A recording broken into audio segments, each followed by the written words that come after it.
আমরা কি শুনতে পাচ্ছি একজন কথা না কারোর থেকে শোনা যাচ্ছে না? আমরা শুনতে পাচ্ছি। কেমন আছো আসিফ? এই তো আমরা শুনতে পাচ্ছি তো। হোস্ট ছাড়া আমরাই করি, সমস্যা নেই। কেমন আছেন সাইদ ভাই? আপু, আসসালামু আপু। আজকে আমরা লাইভে দেখা হয়, হ্যাঁ? আমরা আছি, আমরা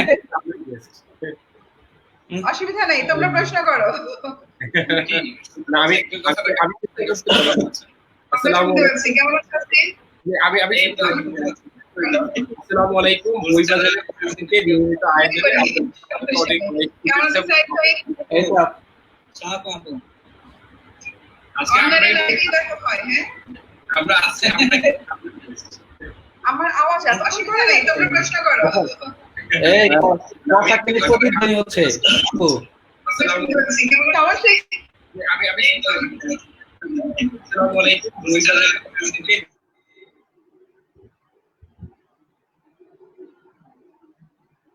তোমার এখানে মনে হয়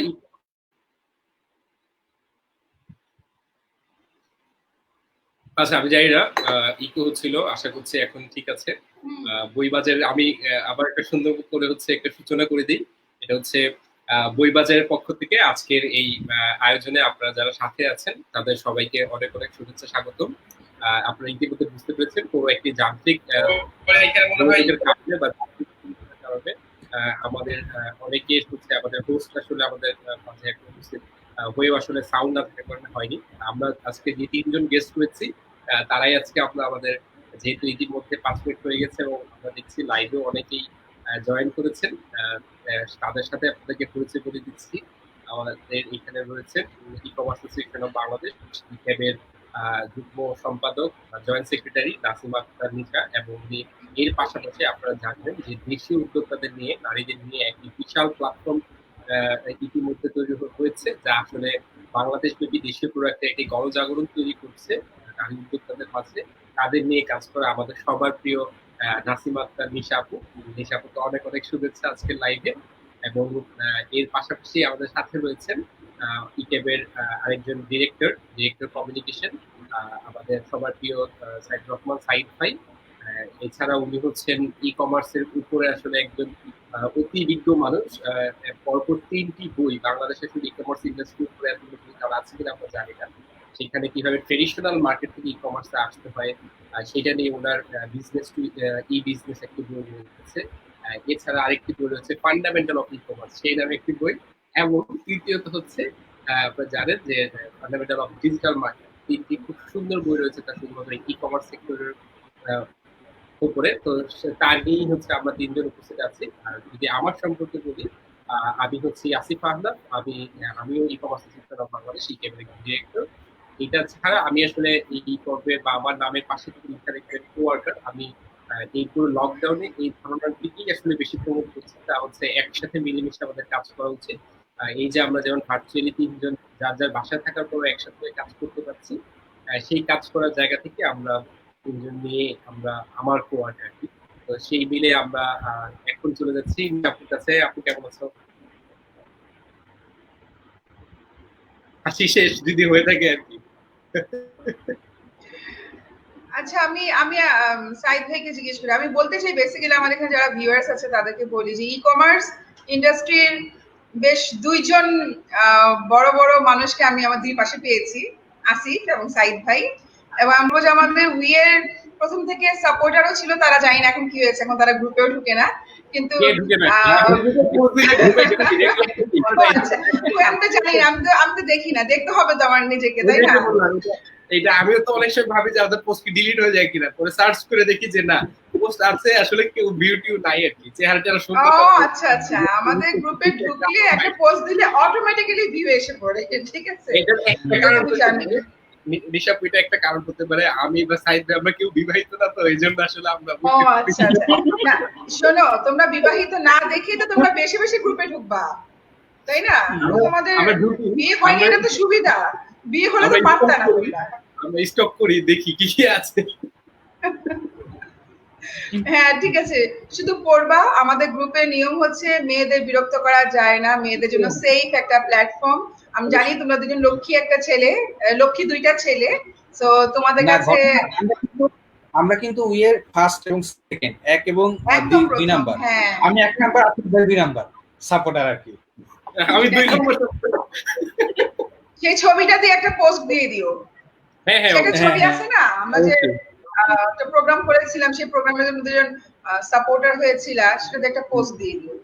মানুষজন চিনবে তোমাদেরকে, ভুলে যাচ্ছে তোমাদের সবাইকে। কোনো সমস্যা নেই, আমরা আবার ফিরে আসবো। এবার একটু সাইদ ভাইয়ের কাছে যাই। সাইদ ভাইকে শুনতে চাই আপনার এই লকডাউনে বা কোয়ারেন্টাইনের সময়টা কেমন যাচ্ছে বা কিভাবে আপনি আসলে কাটাচ্ছেন? আসলে আমার কথা যদি বলি তাহলে একটু স্বার্থপরের মতোই কথা হবে, যে আমার কাছে আসলে লকডাউনের সময়টা খুবই ভালো গিয়েছে। যদিও মাঝখানে একটু সিক ছিলাম, কিন্তু পুরো লকডাউন সময়টা আমার কাছে খুবই কাজে লেগেছে, যেটা আসলে বিগত মানে আমার লাইফে আমি এত সুন্দর একটা সুযোগ পাইনি, যে আসলে লেখালেখি করার জন্য বা পড়াশোনা করার জন্য। সেই একাডেমিক পড়ার পর আসলে সবসময় তো ব্যস্ততার মধ্যে থাকতেছি, তো লকডাউন সময়টা আমার কাছে খুবই কাজে লাগছে। আসলে খুবই ভালো লাগতেছে আজকে। এই জন্য ভালো লাগতেছে যে খুবই ইকাবের দুজন পছন্দের মানুষ, সবাই পছন্দের মানুষ, বাট এই 3 জন যে একসাথে কোনো প্রোগ্রামে আসবো, এটা আসলে একটা অলৌকিক বিষয়। অলৌকিক বিষয় এটা সত্যি কথা। যে আমরা 3 জন সবসময় চেষ্টা করছি একসাথে অনেক জায়গায় কাজ করার জন্য, হ্যাঁ, কিন্তু একসাথে হঠাৎ করে যে একটা প্রোগ্রামে আসবে, এটা আসলে বা বইবাজার যে নিয়ে আসবে, এটা আসলে আমাদের কাছে পুরোপুরি একটা মানে অলৌকিক একটা বিষয়। এটা আসলে বইবাজারকে অসংখ্য ধন্যবাদ এটার জন্য, আসলে যে তারা কেন অন্য ডিরেক্টরদের চুজ না করে এই নিশা আপুর সাথে আমারই বা আসিফ ভাইকে চুজ করছে।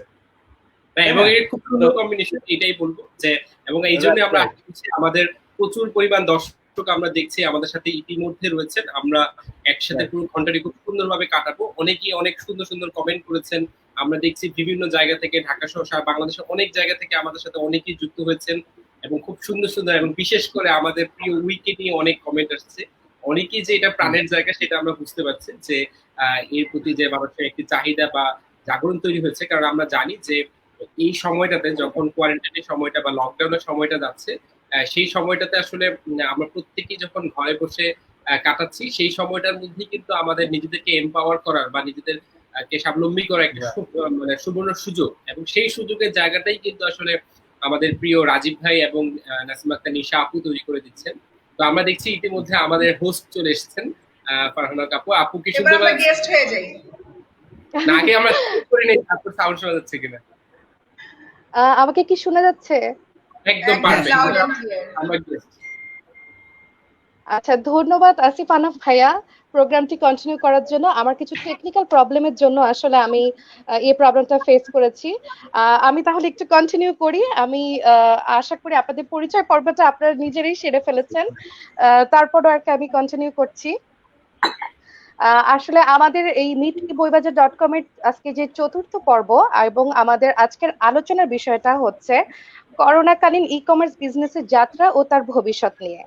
আমরা আসলে জানি যে আমরা আসলে এখন যে সময়টার মধ্যে দিয়ে যাচ্ছি, তার মধ্যে ই কমার্স এর যে প্ল্যাটফর্মটা, এটা আসলে অনেক গুরুত্বপূর্ণ একটা জায়গা পালন মানে সুযোগ করে দিয়েছে আমাদেরকে। তো এই জন্যই আসলে আমাদের এই প্ল্যাটফর্ম থেকে আপনাদের 3 জনকে নিয়ে আসা, এবং আপনাদেরকে ধন্যবাদ জানাচ্ছি যে আপনারা আমাদের সাথে সময় মতো যুক্ত হয়েছেন। তো জানতে চাবো কে কেমন আছেন এবং কি রকম সময় কাটাচ্ছেন। আমরা যদি নিশা আপুকে দিয়ে শুরু করি। আমি বলবো যে আলহামদুলিল্লাহ আমি ভালো আছি এখন পর্যন্ত, এবং এই লকডাউনটা আমি যথেষ্ট ব্যস্ততার মাঝেই কাটাচ্ছি এখনো। সামনেও আশা করি সেই ব্যস্ততাটা কন্টিনিউ হবে। তো আমি আগে যতটুকু ব্যস্ত থাকতাম লকডাউনের আগে, দেখা গেছে তার থেকে 10 টাইমস বেশি ব্যস্ততা আমার এই লকডাউনে হয়ে গিয়েছে। কারণ আগে তো দেখা যেত যে একদিনে ম্যাক্সিমাম 3টা হয়তো বা 3টা জায়গায় মুভ করা যেত ঢাকা শহরে, ম্যাক্সিমাম। অনেক সময় 3টা জায়গাও না, এক জায়গা থেকে আরেক জায়গায় যেতেই সারাদিন চলে যেত আমাদের ট্রাফিক জ্যামের কারণে। লকডাউনে সে ট্রাফিক জ্যামটা তো ছিল না, বাসায় বসে থাকতাম, জুমের লিঙ্ক এসে পড়তাম, হুটহাট করে এই ক্যাব থেকে ওই থেকে বিভিন্ন অফিস থেকে মিটিং শুরু করো, বাস শুরু করে দিতাম মিটিং। রাত নেই দিন নেই। আর তখন মাত্র আমাদের মানব সেবা প্ল্যাটফর্মটা স্টার্ট হলো, আমাদের উইও তখন মাত্র ফ্লারিশিং করছে। সবকিছু নিয়ে এত বেশি ব্যস্ত সময় কাটাতে হয়েছে যে আমি বোর হওয়ার চান্সই পাইনি, যে একটু বোর হব সেই সুযোগটা পেলাম না, পেলে ভালো হতো হয়তো বা। আমরা যদি এবার একটু আসিফ আনাফ ভাইয়ের কাছে আসি। ভাই, আপনি কেমন আছেন এবং আপনার সময়টা কিভাবে যাচ্ছে লকডাউনের মধ্যে? অনেক ধন্যবাদ আপু।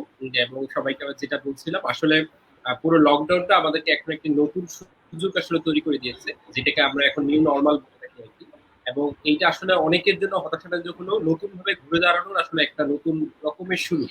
এবং এই শুরুটাই কিন্তু হচ্ছে আমাদেরকে এই বুঝিয়ে দিয়েছে যে ডিজিটাল লাইফের আসলে প্রয়োজন কতটুকু। আমরা আজকে ঘরে যার যার ঘরে থেকেও এত দূর থেকেও আসলে প্রত্যেকে কানেক্টেড থাকছি। প্রত্যেকটা বিজনেস এখন ভার্চুয়ালি চলে আসছে, প্রত্যেকটা কমিউনিকেশন ভার্চুয়ালি চলে আসছে। এবং এতে সবচেয়ে বেশি যে জিনিসটা হয়েছে, আমরা আসলে যেই বাংলাদেশকে বা ঢাকাকে আসলে বলতাম যে পৃথিবীর সবচেয়ে আসলে অন্যতম ঘনবসতিপূর্ণ, আমাদের ঘন্টার পর ঘন্টা ট্রাফিক জ্যামে, যেটা নিশাপুর বলছিলেন, করে আমরা আসলে সময় নষ্ট করতাম। এখন কিন্তু আমার মতে আমাদের প্রোডাক্টিভিটি আরো অনেক পরিমাণ বেড়ে গিয়েছে। আমাদের যে কোনো কাজ করার জন্য আমরা সুযোগ বেশি পাচ্ছি। এবং মানুষের জীবনের সবচেয়ে বড় যেই সময়টি সে কতটুকু তার ফ্যামিলিকে দিতে পারলো, সেটিও কিন্তু আসলে একটা বড় সুযোগ আসলে এই মুহূর্তে তৈরি হয়েছে। আমরা আমাদের নিজের পরিবার ফ্যামিলির অনেক বেশি কানেক্টেড হতে পারছি, তাদের কাছে আসতে পারছি। এবং তৃতীয়ত এখন এই সুযোগটাতে আমাদের কিন্তু প্রচুর আইডিয়া তৈরি হওয়ার একটা সুযোগ তৈরি হয়েছে। আগে হয়তো অনেক ব্যস্ততার কারণে নিজেরা তেমন চিন্তা করতে পারতাম না, কিন্তু এখন আসলে সেই চিন্তা করার সুযোগটা তৈরি হয়েছে। সেটাই, আমরা অনেকেই বলছি যে আমরা অলমোস্ট 2 বছর এগিয়ে গিয়েছি। যে জিনিসটা হয়তোবা আমরা মানে এই করোনার সময়টা না আসলে আমরা হয়তোবা বুঝতামও না যে আমরা টেকনিক্যালি কতটা কি করতে পারি কিংবা প্রযুক্তিকে কতভাবে ব্যবহার করতে পারি। সাইদ রহমান ভাই, কেমন আছেন আপনি এবং আপনার সময়টা কিভাবে কাটাচ্ছেন? আসলে যদিও ইন্ট্রোডিউসটা অলরেডি আসিফ ভাই একবার করিয়েছে, তারপর আবার বলি যে এই করোনার সময়টা আসলে, যদিও করোনা আমাদের দেশে না পুরো বিশ্বের একটা খারাপ পরিস্থিতি ছিল এবং খারাপ পরিস্থিতির মধ্য দিয়ে আসলে আমরা গেছি। তো সেই দিক থেকে করোনা পরিস্থিতিতে সময়টা আসলে যেহেতু এক প্রকার ইচ্ছে হলেও আমরা বের হতে পারবো না, বাধ্য হয়ে ঘরে থাকতে হচ্ছে, বাট আমরা আমি চেষ্টা করছি পুরো করোনা পরিস্থিতিতে পুরো টাইমটাকে কাজে লাগানো। তো সেই জায়গা থেকে আমি আমার একাডেমিক পড়াশোনার পর এই ফার্স্ট আমি কোন একটা সময় পেলাম আসলে একটু ভালো মতো মনোযোগ দিয়ে স্টাডি করার জন্য, লেখালেখি করার জন্য। তো এই সময়টাকে আসলে খুব ভালো মতো কাজে লাগিয়েছি, আমার মোটামুটি খুব ভালো সময়টা কেটেছে। আর আজকে খুবই ভালো লাগতেছে যে এই চমৎকার একটা, আমি জানি না এটা মানে কে করছে বা তার মাথা থেকে কিভাবে বুদ্ধিটা আসলো যে নিশা আপু, আসিফ ভাই বা আমি তিনজনই কেন, মানে অন্য কম্বিনেশনটা হলে, হ্যাঁ আসলে অন্য কম্বিনেশন হলে কিন্তু এই জিনিসটা হইতো না। যে এই তিনজন মানুষের যে একটা মানে আত্মার যে একটা বন্ডিং, সেই জায়গাটা আসলে তারা কিভাবে বুঝলো আমি বুঝি না, বাট তিনজনকে কম্বিনেশন করে এই তিনজনকে আসলে আজকের অনুষ্ঠানে নিয়ে আসছে। এটা আসলে স্পেশাল থ্যাঙ্কস এই প্রোগ্রাম অর্গানাইজার এবং যে চয়েস করছে, বিশেষ করে যে নিশাবুর সাথে আমাকে এবং আসিফ ভাইকে। অনেক ধন্যবাদ বইবাজারকে চমৎকার একটি আয়োজন করার জন্য। ধন্যবাদ আপনাদেরকেও যে আমরা বলার সাথে সাথে আপনারা আমাদেরকে সময় দিয়েছেন।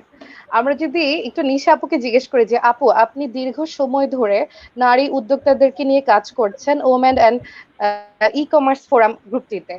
তো আপনার এই মানে এই উদ্যোগের পিছনের গল্পটা যদি আমাদেরকে একটু বলতেন।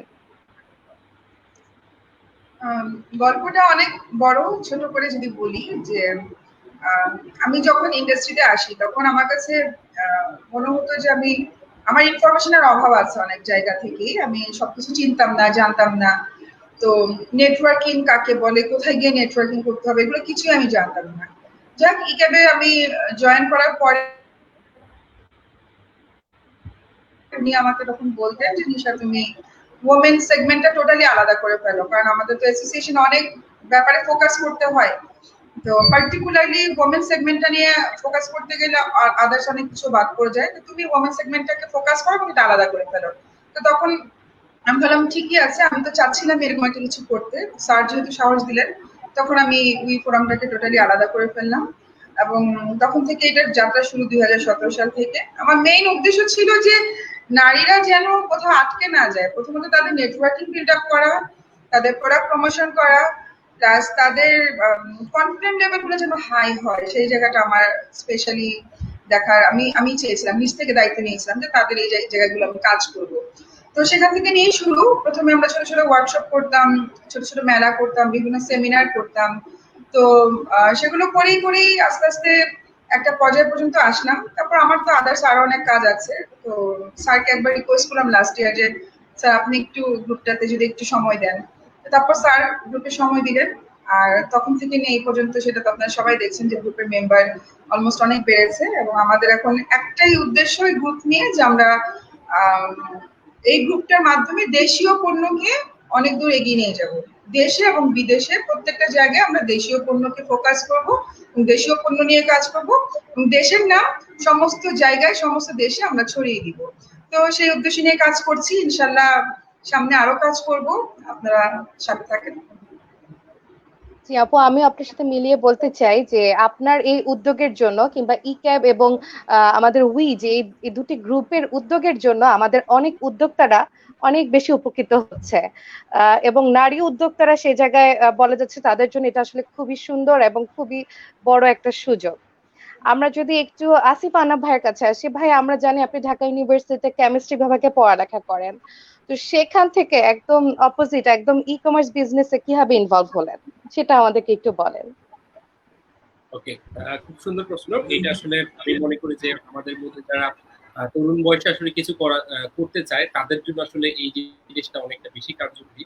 আমি যদি সেই সময়ের কথাটা বলি, প্রথমত আমি আসলে ছোটবেলা থেকেই ডেস্টিনেশনটা ছিল যে নিজে কিছু করার, সেই চিন্তাটা যখন ছিল, এবং কেমিস্ট্রিটা আসলে পরে অ্যাড হয়েছে, তো এই জন্য আসলে কেমিস্ট্রিতে থেকে কিভাবে উদ্যোক্তা হলাম এই জিনিসটা আসলে এইখানে না, আসলে উদ্যোক্তা হয়ে কিভাবে কেমিস্ট্রিতে গেলাম এটা আসলে প্রশ্ন আসতে পারে আর কি। যাই হোক, আমার সেই জায়গা থেকে আসলে আমার কাছে প্রত্যেকটা জনের জন্য বা আমার কাছে তখন মনে হয়েছিল যে যেভাবেই হোক নিজের ড্রিমটাকে আসলে পার্সু করা উচিত। অর্থাৎ আমি কি করতে চাই, কোন জায়গাটা আসলে আমি নিজেকে মনে করি যে এই বিষয়টাতে আমি সবচেয়ে বেশি পারফেক্ট এবং আমি ভালো করতে পারবো, এটা আমাদের সবাইকে নির্ধারণ করতে হবে। আমি সবসময় বলি বা আমি নিজের ক্ষেত্রে যখন চিন্তা করি তখন আমি চিন্তা করি যে হয়তোবা সবকিছুর জন্য আমি কখনোই পারফেক্ট, হয়তোবা একটি জবের একটি ডেস্কের একটি সুন্দর কাজ হয়তোবা আমি খুব গুছিয়ে করতে পারি না স্টিল নাও, কারণ আমার মধ্যে এখন একটা লক্ষণ হচ্ছে যে আমি অন্য কাউকে দিয়ে করাতে নিতে পছন্দ করি। অর্থাৎ মানে আমার সাথে কাউকে রেখে একসাথে মিলে কাজ করতে পছন্দ করি, অনেকে মিলে কাজ করতে পছন্দ করি, কোনো কিছুতে লিড দিয়ে এগিয়ে নিয়ে যেতে পছন্দ করি। তো এই চিন্তাটাই আসলে আমার মধ্যে ছিল, এবং সেই চিন্তাটাকেই যখন আমি কিভাবে নিয়ে আসবো তখনই মনে হলো যে আজকে হোক কালকে হোক কিন্তু সবকিছু আসলে ডিজিটালাইজ হয়ে যাবে বা ভার্চুয়ালি চলে আসবে। এবং তার জন্য as a best decision maker হিসেবে আমি যদি এই জন্যই বলবো, এখন যেটা আমার জীবনের সবচেয়ে বেস্ট ডিসিশন ছিল যে আমি সেই জায়গাটা একজন উদ্যোক্তা হিসেবে নিজের জায়গাটাকে ই কমার্সে চিন্তা করেছিলাম যে আমি যা কিছু করতে হয় ই কমার্সেই করবো।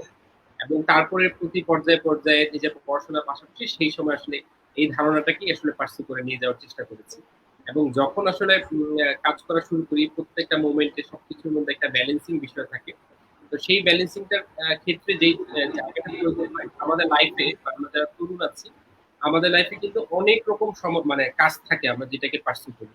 কেউ পড়াশোনা করি কিন্তু শুধু পড়াশোনা কিন্তু কেউ আমরা করি না, বাকি সময়টা হয়তো বা কেউ আমরা বন্ধুদের সাথে আড্ডা দিয়ে কাটাই, কেউ হয়তো বা হচ্ছে যে যদি বলি হয়তো বা গার্লফ্রেন্ডের সাথে যোগাযোগ বা বিভিন্ন বিষয় থাকে সেইখানে হয়তো অনেকে অনেকের সময়টা নষ্ট করে, কেউ হয়তো বা অন্যভাবে কিছু না করে সময়টা নষ্ট করে।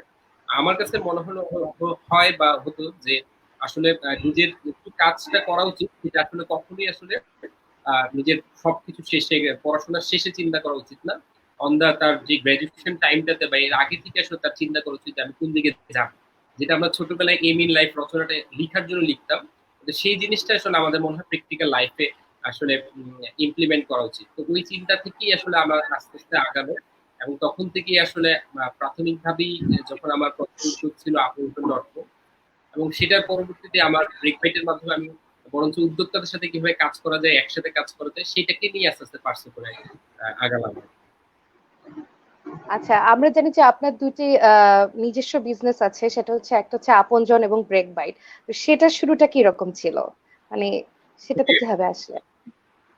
এইটার খুব মানে মজার অভিজ্ঞতা হচ্ছে যে আপনজন যখন আমরা শুরু করি বা শুরু করার জন্য যখন চিন্তাটা হয়, সেই চিন্তাটার অন্যতম কারণ ছিল যে ফার্স্টলি আমি জিনিসটা বললাম যে আমি নিজে কিছু করতে চাওয়ার চেষ্টা, এবং এটা এমন জায়গা হতে হবে যার মাধ্যমে আমি আসলে একটা বিশাল কমিউনিটিকে সার্ভ করতে পারি।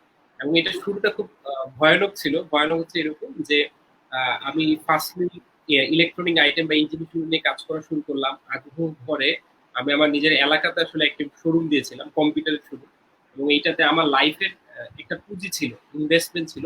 সেই ইনভেস্টমেন্টটা হচ্ছিল আমি ক্লাস 7-এ পড়তাম, 7, 8, 9, 10 এই 4 বছর আমি আমার টিফিনে টাকা 10 টাকা করে প্রতিদিন জমাতাম, এবং সেটা একটা সমিতিতে আসলে সেভিং ছিল, যেটা 4 বছর পরে আমার 20,000 টাকা হয়। আমি 4 বছরে আমার টিফিনের টাকা জমিয়ে জমিয়ে আসলে রেখেছিলাম। তো সেইটা শুরুতেই আমি যখন অনলাইন আসার চেষ্টা করি, অনলাইনের পাশাপাশি আমাদের একটা অফলাইন ফিজিক্যাল শপ ছিল। আমার মনে হলো আগে ব্যবসাটা বুঝে উচিত, তারপর অনলাইনে যাব, এই চিন্তা থেকে। তো এইটা করতে সময় এটা 1 বছর যখন হলো, 1 বছরের মাথায় আমরা আস্তে আস্তে সেই 20,000 টাকা আমার পার্টনার সাথে টাকা সহ 1,00,000 টাকা নিয়ে আমাদের একটা পুঁজি ছিল। সেটা নিয়ে কাজ করতে যেই আমার যেটা হলো আরো মার্কেটে কিছু থেকে আমরা প্রোডাক্ট আনতে আনতে আসলে কিছু ডিউ হলো, এরকম 5-6 লাখ টাকা প্রোডাক্ট আমার শোরুমে ছিল। তো একদিন সকালবেলা আসলে আমি শোরুমে যেয়ে দেখি কি রাতের বেলা আমার শোরুমের সবকিছু আসলে চুরি হয়ে গিয়েছে, মানে আপনার ডাকাতি হয়েছে, রাতের বেলা তালা ভেঙে সবকিছু নিয়ে গিয়েছে, মানে কোনো কিছুই আসলে ছিল না।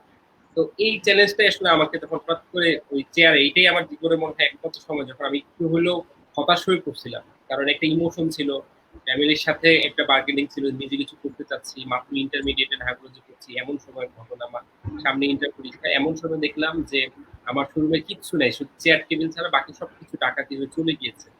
তো ওই মুহূর্তে আসলে আমাকে চিন্তা করতে যে আমি কি করতে চাই, কারণ আমার মাথায় ছিল আমার টাকা তো গেছে গেছে এটা একরকম কথা, কিন্তু আমার কাছ থেকে অনেক সাপ্লায়ার হচ্ছে টাকা পায়, তাদের টাকা আমি কিভাবে দিব। তো এই টেনশনটা থেকেই আসলে তখন মনে হলো যে না, আমাকে উঠে ঘুরে দাঁড়াতে হবে, এবং সেই ঘুরে দাঁড়ানোর জন্যই আসলে তখন আসলে 2011-র দিকে আসলে ই কমার্সের পদার্পণ। আর তখন আমরা ফার্স্টলি হচ্ছে appozone.com-টা আসলে আমরা পূর্ণভাবে লঞ্চ করি, এবং সেটা নিয়ে আসলে কাজ করা শুরু করি আর কি। যখন এবং এরপরে তো ঢাকা ইউনিভার্সিটিতে 2013 সালে ভর্তি হলাম, সেই সময় আস্তে আস্তে দুইটা একসাথে কন্টিনিউ করে এগিয়ে যাওয়া। সেটাই, সকল সফল উদ্যোক্তাদের পিছনে আসলে অনেক বড় একটা স্ট্রাগল থাকে, কিন্তু আসলে সেই গল্পগুলো কখনো সামনে আসে না, আপনার এই আলোচনার মধ্যে দিয়ে চলে আসলো। ধন্যবাদ আসিফ ভাইয়া। আমরা সাইদ রহমান ভাইয়ের কাছে জানতে চাই। ভাইয়া, আপনার কাছে একই প্রশ্ন, আপনি আসানুল্লাহ ইউনিভার্সিটিতে সিএসসি স্টুডেন্ট ছিলেন, তো সেটার থেকে কিভাবে ই কমার্স বিজনেসে আসলেন, সেটার পিছনের গল্পটা আমাদেরকে একটু বলেন। আসলে পড়াশোনা যখন শুরু করি, পড়াশোনা থেকে কি একটা আগ্রহ ছিল আসলে বিজনেস করব। অনেকের যেমন একটা আগ্রহ থাকে যে পড়াশোনা, আমাদের অনেক জবের ক্ষেত্রে তো সবাই একটা চিন্তা করে যে আসলে ভালো একটা জব করব, বাট আমার প্রথম দিক থেকে একটা চিন্তা ছিল যে আমি আসলে বিজনেস করব। তো সেই আলোকে আসলে আমার বিজনেসে আসা, এবং যদিও অনেক কষ্ট এবং অনেক ঝড়ঝাপটা হয়তো হয়েছে, এবং আমার মানে সেদিন আমি বেশি দিন আগে এই প্যান্ডামিক সিচুয়েশনের মধ্যে আমি আসলে আমার পুরাতন কিছু ফাইলপত্র ঘাটছিলাম, এটা দেখি যে আমার টোটাল পুরাতন নতুন মিলে 13টা ট্রেড লাইসেন্স। তার মানে আমি ধরে নিলাম যে আমি এর আগে, মানে এখন যে বিজনেস করছি, বিজনেস আগে 13টা ট্রেড লাইসেন্স করা হয়েছে। তার মানে হচ্ছে আমি এর আগে 13 বার বিভিন্ন সময় বিভিন্ন ব্যবসা করতে গেছি, আর ধাক্কা খেয়েছে, আর বিজনেস বাদ দেওয়া বিভিন্ন সময়। আলটিমেটলি এক পর্যায়ে যখন ডিজিটালি একটা রেভলিউশন শুরু হলো, ঠিক তখনই আসলে চিন্তা ভাবনা হয়েছে যে আসলে বিজনেসটা আসলে অনলাইনে আসা যাবে। এখন যেমন খরচ করে, বাট তখন একটা সময় ছিল যে ফেসবুকে পোস্ট দিলেই সেল হয়ে যেত। তো তখন থেকে আসলে ই বিজনেস আসলে, এবং ই বিজনেসে আসার পরে যখন টুকটাক করে বিজনেস করছিলাম সময় ধরে কাজ করেছি, এবং সে আলোকে, এবং সেটা আমি যখন প্রথম অনলাইন ট্রেনিং করার কথা বলতাম, তখন অনেকে আমাকে মানে খুব উল্টাপাল্টা করে বলতো যে ফিজিক্যাল সুন্দর অফিস করে, সুন্দর ডেকোরেশন করে মানুষ অফিস মানে ট্রেনিং করতে পারে, লোক পায় না, আর তুমি অনলাইনে ট্রেনিং করাবা। তো বাট এই সিচুয়েশনটা কিন্তু আমাদের সেই জায়গাটা একদম শিখিয়ে দিয়েছে আসলে অনলাইন ট্রেনিংটা বা অনলাইন ট্রেনিং অভ্যস্ত হওয়াটা কতটা ইম্পর্টেন্ট ছিল। বাট 2013-14 পর্যন্ত এইভাবেই যাচ্ছিল টুকটাক।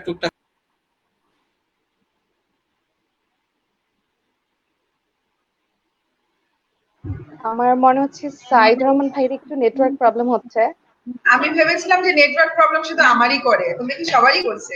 সবারই হচ্ছে আসলে। আচ্ছা ঠিক আছে, আমরা এখন আসলে তো মানে অনেক বেশি আসলে এই সময়টা তো অনেক প্রোগ্রাম থাকে বা সবাই আসলে লাইভ থাকে, তো এই জন্য দেখা যায় আমাদের যারা ইন্টারনেট সার্ভিস প্রোভাইডাররা আছেন, মানে তাদের ক্যাপাসিটি আসলে এই সময়টাতে একটু দেখা যায় একটু প্রেসার পড়ে। স্পেশালি রাতের বেলায় কিন্তু মানে 9টা থেকে কিন্তু ট্রাফিক অনেক বেশি থাকে, রাস্তায় যেরকম ট্রাফিক থাকে এরকম আমাদের এখন ইন্টারনেটে ট্রাফিক বেশি হয়ে যায়। ইন্টারনেটে এত বাজে অবস্থা। আচ্ছা যাই হোক, যেটা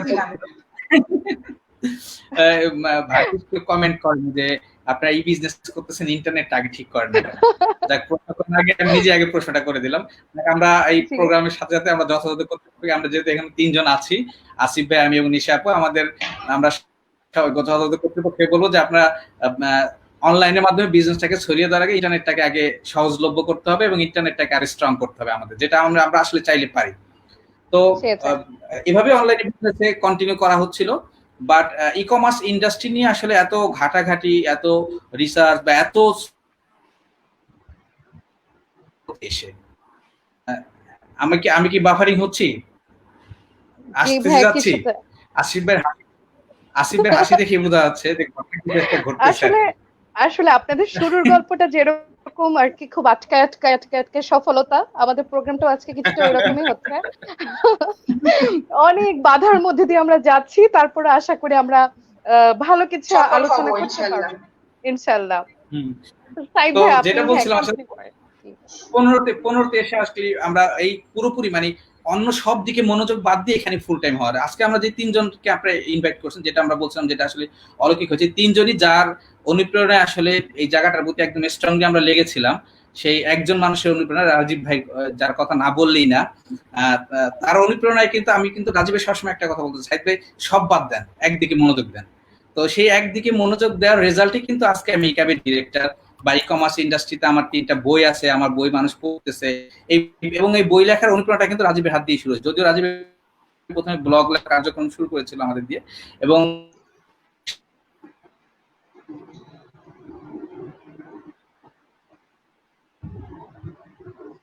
ওনার কথা ধরে আমি বলি যে হ্যাঁ, আমাদের 3 জনের জায়গায় মানে একটা জায়গায় কমন আছে, এই যে রাজীব স্যার। আছে, বাট আমরা 3 জন, এই জন্য আমি বললাম যে 3 জনকে, আমরা 3 জন তার কাছ থেকে এত বেশি অনুপ্রেরণা পেয়েছি বা এত বেশি মেন্টাল সাপোর্ট পেয়েছি কাজের ক্ষেত্রে বা কাজ করার ক্ষেত্রে, যেটা আসলে বলার মতোই না।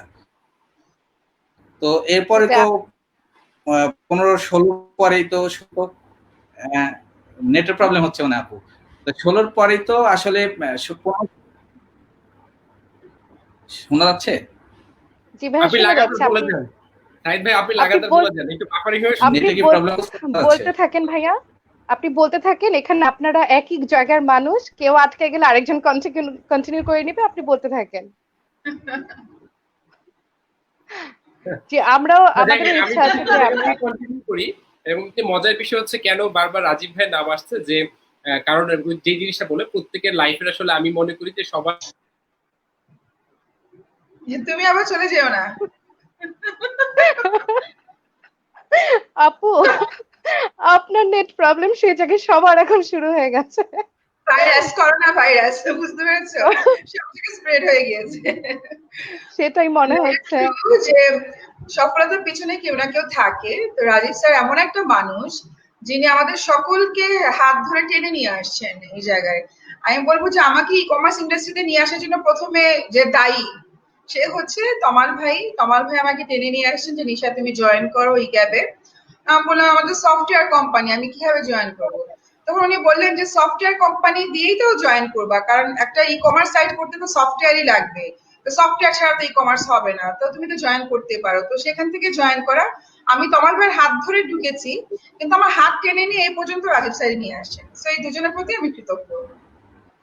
এখন বাকি দুজন এসে পড়েছে, কন্টিনিউ।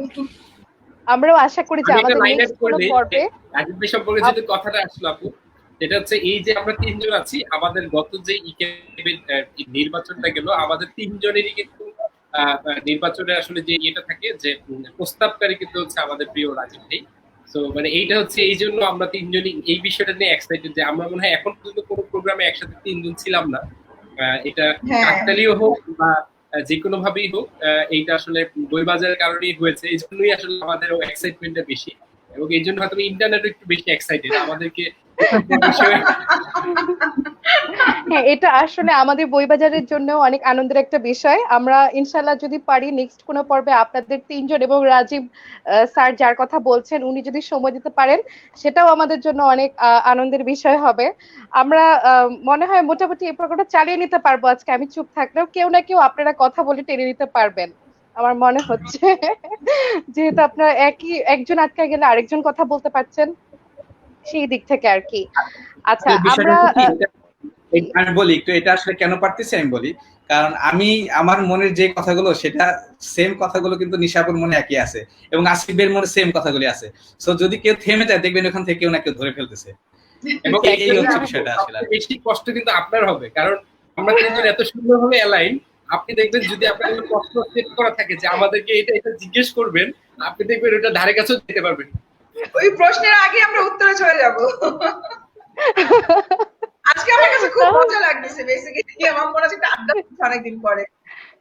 সেটাই, এটাই আসলে এই আড্ডাটা আসলে হয়নি। মানে সাধারণত যেটা হয়, আমরা কথা বলতে আসি, আমি যেহেতু নতুন উপস্থাপনায়, আমি দেখা যায় অনেক বেশি স্ট্রেস থাকি যে ঠিক মতো বলছি কিনা কিংবা কিছু। তো আজকেরটা আসলে অনেক মজার হয়ে যাচ্ছে। আমরা যদি একটু নিশাপুর কাছে ফিরে যাই, হ্যাঁ আমি জানি আপনারা সবাই কথা বলবেন, তারপরও আমি একটু নিশাপুর কাছে যাই যে আপু, বর্তমান সময়ে আপনার কি মনে হয় নারীদের সেলফ ডিপেন্ডেন্ট হওয়ার জন্য আপনি কি কি পরামর্শগুলো দিবেন, এবং ই কমার্সে এর সুযোগ কতটুকু? সেলফ ডিপেন্ডেন্ট হওয়ার জন্য ই কমার্সই এখন একমাত্র সুযোগ সুবিধা আমি বলতে পারি। আমরা যদি দেখি যে লকডাউন যখন স্টার্ট হয় তখন তো প্রত্যেকটা সেক্টরই মুখ থুবড়ে পড়লো, একদম প্রত্যেকটা সেক্টর। শুধুমাত্র ই কমার্স সেক্টরকেই কিন্তু ইমার্জেন্সি সেক্টর হিসেবে ডিক্লেয়ার করলেন আমাদের সরকার। এবং তারপর কি হলো, আহ আমাদের তো পহেলা বৈশাখ একটা বিশাল বড় ধস গেল, আমাদের উদ্যোক্তারা সেটা কাটিয়ে উঠতে পারছিল না। পরে রোজার সময় আমরা চেষ্টা করলাম যে তাদের ভিতরে কনফিডেন্ট লেভেলটা একটু বাড়াই দিই, কারণ কনফিডেন্ট যদি থাকে তারা একটা সিকও হবে না, কিন্তু মনের ভিতরে যখন নাকি পজিটিভিটি থাকবে সে কিন্তু মেন্টালি খুব স্ট্রেংথ থাকবে। তো আমরা আমাদের গ্রুপ থেকে যেটা করলাম, উদ্যোক্তাদের ভিতরে পজিটিভিটি ছড়িয়ে দেওয়ার চেষ্টা করলাম। কোনো রকম হতাশামূলক কথা বলা যাবে না গ্রুপে, সবাই সুন্দর সুন্দর কথা বলবে, পজিটিভ থাকবে। তো এটাতে কি হলো, পজিটিভিটিও কিন্তু একটা ভাইরাসের মতন স্প্রেড হয়ে গেল আমাদের গ্রুপে সবার ভিতরে, প্রত্যেকের ভিতরে, এবং সবাই চরম এনার্জি নিয়ে কাজে নেমে গেল। এবং তার ভিতরে আমরা যেটা করলাম যে বেশ কিছু স্কিল ডেভেলপমেন্ট মূলক কিছু ওয়ার্কশপ, কিছু ট্রেনিং আমরা অ্যারেঞ্জ করা শুরু করলাম, যেগুলাতে তারা খুব উৎসাহ নিয়ে কাজ শুরু করলো, ক্লাস করলেন। এবং দেখা গেল যে সেই ক্লাসগুলো করে তারা তাদের রিয়েল লাইফে এবং তাদের বিজনেসে, তাদের পেজে সেটা অ্যাপ্লাই করলেন। এবং আমরা বলবো যে আমরা সাকসেস আল্লাহ রহমতে এই করোনাকালীন, আমরা যদি মার্চের 26 তারিখ থেকে হিসাব করি, আমাদের গ্রুপে প্রায় 150 জনের বেশি উদ্যোক্তা, এটা লাস্ট উইকের হিসাব, এই উইকে আরো বেড়ে গিয়েছে, 150 জনের বেশি উদ্যোক্তা লাখপতি হয়েছে। অনেকে হয়তো বলে লাখপতি হওয়া আর লাখপতি লাভ করা অনেক পার্থক্য, অবশ্যই পার্থক্য, কিন্তু লাখপতি হওয়া অনেক বড় ব্যাপার। এই যে উদ্যোক্তাদের প্রোডাক্ট গুলোকে স্টক হয়ে যাওয়া, সেগুলো যে সেল হয়ে যাওয়া, এটা তো অনেক বড় একটা ব্যাপার। স্টক যে হচ্ছে না, আমার প্রোডাক্ট রানিং আছে, চলছে, আমার খাবার চলছে, এগুলো কি অনেক বড় একটা ব্যাপার না? আমরা সেই জায়গাটা সাকসেস, আমাদের উদ্যোক্তারা 150 জনের উপরে লাখপতি সেল হয়েছেন, লাখপতি হয়ে গিয়েছেন। তার ভিতরে 17 জনের বেশি উদ্যোক্তা 5 লাখের উপরে সেল করেছেন। এই জিনিসগুলো কেন হয়েছে? তাদের ভিতরে সেই পজিটিভিটি কাজ করেছে, তারা তাদেরকে স্কিল ডেভেলপ করতে পেরেছে নিজের ভিতরে, সেই কারণেই কিন্তু তারা কাজ করে গিয়েছেন। এবং আমরা যদি আবার এই উইকি হিসাব করে দেখবো যে আরো অনেক মানুষ এই দলে নাম লিখিয়েছে। তো আমরা চেষ্টা করছি যে তাদের ভিতরে পজিটিভিটিটাকে ঢুকিয়ে তাদের স্কিলটাকে আরো ডেভেলপ করি, তাদের বিজনেসটাকে যেন ডেভেলপ হয়ে যায়। তো এটাই হচ্ছে আমাদের ফান্ডা, যে পজিটিভিটি, পজিটিভ থাকতে হবে সবার ভিতরে। সেটাই, পজিটিভ থাকলে আমরা অনেকটুকু আগাতে পারবো। আসিফ আনাফ ভাইয়ের কাছে প্রশ্ন। আহ, আমি জানি এই প্রশ্নের উত্তরটা সবারই একই রকমই দিবেন, তারপর আমি আপনার একজনের কাছ থেকে শুনতে চাই যে এই গ্রুপটি মানে কিভাবে কাজ করে যাচ্ছে এবং উদ্যোক্তাদের কি রকম সেবা দিচ্ছে ই ক্যাব গ্রুপটি। আচ্ছা, ইক্যাব বেসিক্যালি হচ্ছে সবার জন্য, আমি একটু ব্রিফ দিয়ে নিই। সেটা হচ্ছে যত রকম আসলে বাংলাদেশে যারা ই কমার্স ব্যবসায়ীরা রয়েছেন, যারা উদ্যোক্তা রয়েছেন, এরকম বাংলাদেশের বিভিন্ন সেক্টর নিয়ে আসলে যেরকম থাকে, এরকম বাংলাদেশের ই কমার্স সেক্টরে যারা রয়েছেন তাদের সবাইকে একসাথে সম্মিলিত করে একটি উদ্যোগ হচ্ছে e commerce association of Bangladesh. এটি বাংলাদেশ গভর্নমেন্টের বাণিজ্য মন্ত্রণালয়ে নিবন্ধিত একটি বাণিজ্যিক সংগঠন, যেটার মেম্বার হচ্ছে শুধু ই কমার্স কোম্পানির ওনাররা হতে পারেন। সো এইভাবে হচ্ছে ই কমার্স অ্যাসোসিয়েশনের কার্যক্রম চলছিল। এবং কিন্তু করোনাকালীন সময়ে আমরা আসলে মনে করি যে এটি এমন একটি সময় যে সময় ডিজিটালাইজেশন বা ই কমার্সের কোনো বিকল্প নেই, এবং একমাত্র ইকেবি পারে এই সময় মানুষের সবচেয়ে বেশি কাছে যেতে বা কাছে দাঁড়াতে। তার জন্য আসলে ইকেব অনেক রকম কর্মকাণ্ড আসলে এই মুহূর্তে শুরু করে। এবং সবার আগে আমাদের নিজেদের যে সেক্রেটারি ছিল ইকেবের, তা পুরোপুরি ভার্চুয়াল করে ফেলা। ইকেবের অফিস, ইকেব এর মেম্বারশিপের জন্য অ্যাপ্লিকেশন থেকে শুরু করে সবকিছু। দ্বিতীয়ত হচ্ছে ইকেব থেকে একটি উদ্যোগ নেওয়া হয়, সেটি হচ্ছে মানব সেবা নামে, মানব সেবা .com, যেটি হয়তো আমি এই প্রশ্নটি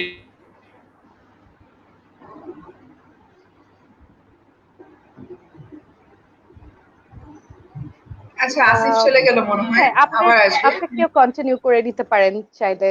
মানব সেবা নিয়ে যেটাও বলছিল যে আমাদের ইকেব থেকে আমি বলবো যে বেস্ট একটা প্ল্যাটফর্ম তৈরি করা। ওই যে আসিফ, ফুল আসো অথবা ফুল যাও। আচ্ছা, মানব সেবা হচ্ছে এমন একটা প্ল্যাটফর্ম যেটার মাধ্যমে এমন মানুষের কাছে আমরা রিচ করতে পারছি যারা কখনো মানুষের কাছে হাত পাততে পারে না। এই লকডাউনের সময় অনেক ফ্যামিলি আছে যে অনেক বিপদে পড়ে গিয়েছে, বাসায় রান্না করা চাল নেই, কিন্তু তারা কাউকে বলতে পারছে না। তো সেই ফ্যামিলি গুলোকে রিচ করার জন্যই আমরা ইকেব থেকে মানব সেবা নামে এই প্ল্যাটফর্মটা তৈরি করি, যার মাধ্যমে আমরা এই পর্যন্ত ৬,০০০ মানুষকে সাহায্য করেছি। আমরা আমি বলবো যে আমাদের ইসি কে অনেক ধন্যবাদ। আমাদের ইকেবের ইসি সবার একই টাইপের মেন্টালিটি ছিল বিধায় আমরা এই প্ল্যাটফর্মটা তৈরি করতে পেরেছি। এবং তাতে আমরা বাইরে থেকে মানুষের কাছে সাহায্যও চেয়েছি যে আপনারা ১,০০০ টাকা দেন অথবা ৪,০০০ টাকা দেন এক মাসের জন্য, অথবা ১০০ টাকাই দেন, যাই দেন আপনি, কোনো সমস্যা নেই, কিন্তু মানুষের সেবায় এগিয়ে আসেন। তো এইটাতে অনেক মানুষই এসেছে, সবাইকে আমি ধন্যবাদ জানাই। এবং আমাদের যে একটা ভলান্টিয়ার টিম কাজ করেছে, তারা যথেষ্ট, মানে তারা হিরো, তারাই মেইন হিরো। তাদের সেই কাজের জন্যই কিন্তু এই ফ্যামিলি গুলো ঠিকভাবে খেতে পেরেছে বা এখনো চলতে পারছে। কারণ যে সময় থেকে আমরা শুরু করছি সেই সময় তো হঠাৎ করে লকডাউনটা শুরু হয়ে গিয়েছে। এই সিচুয়েশনের সাথে আমরা কখনোই পরিচিত ছিলাম না, এবং আল্লাহ না করুক আর যেন কখনো এরকম নাও হয় আমাদের সাথে।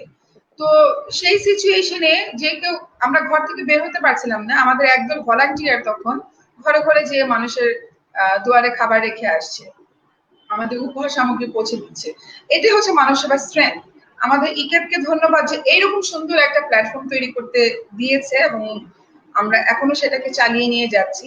তো এটাই বলবো যে আসিফ হয়তো বা মানব সেবা নিয়ে এগুলোই বলতে যাচ্ছিল। আর তারপরে সাইদ ভাই থাকলে সাইদ ভাই কিছু অ্যাড করতে পারেন। আচ্ছা, আমি সাইদ ভাইকে একটু জিজ্ঞেস করি যে সাইদ ভাই, যে মানব সেবা .com নামে যে কার্যক্রমটা আপনারা চালাচ্ছেন, সেটাতে কেউ যদি কন্ট্রিবিউট করতে চায়, হ্যাঁ, যারা ইন্টারেস্টেড অথবা যারা এখান থেকে আপনার সেবাটা নিতে চাচ্ছে, তারা কিভাবে আপনাদের সাথে যোগাযোগ করবে এবং আপনারা সেই প্রসেসটা কিভাবে চালান? আচ্ছা, এটা আমি অ্যানসার দিই। আচ্ছা, সাইদ হ্যাঁ, ভাই, এটা হচ্ছে মানব সেবা একটা ওয়েবসাইট আছে www.manavseba.com, অথবা এটা একটা ফেসবুক পেজও আছে facebook.com/মানব সেবা। সেখানে তারা যে কোনো রকম ইনফরমেশন পেতে পারে, প্লাস একটা ফোন নাম্বার আছে 09678100700। এই নাম্বারে যদি ফোন করে তারা সমস্ত ইনফরমেশন পেয়ে যাবে। আমরা হচ্ছে কিছু প্যাকেজ করে দিয়েছি মানুষকে হেল্প করার জন্য, সেই প্যাকেজের আন্ডারে কেউ হেল্প করতে পারে, অথবা সে নিজের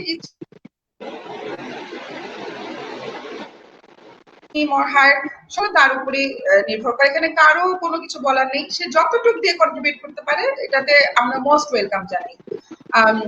আসিফ আসতে বলো এবার। না, আমি খুব বুঝলাম না, আমি কোনোদিন আজকে অনেকভাবেই নেট প্রবলেম করছে। এখন মোবাইল দিয়ে কানেক্টেড আছি, পিসির নেট বন্ধ, মোবাইল ডেটা আছি।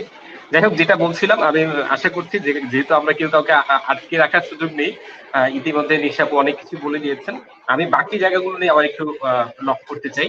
যেটা আমরা জানি যে করোনার সময় যখন আস্তে আস্তে লকডাউন শুরু হলো, এই সময়টায় মানব সেবার পাশাপাশি দরকার ছিল মানুষদের আসলে কিভাবে আসলে সেবা প্রদান করা যায়। সেই উদ্দেশ্যে আমরা আসলে প্রত্যেকটা ই কমার্স কোম্পানিকে নিয়ে কাজ করা শুরু করি।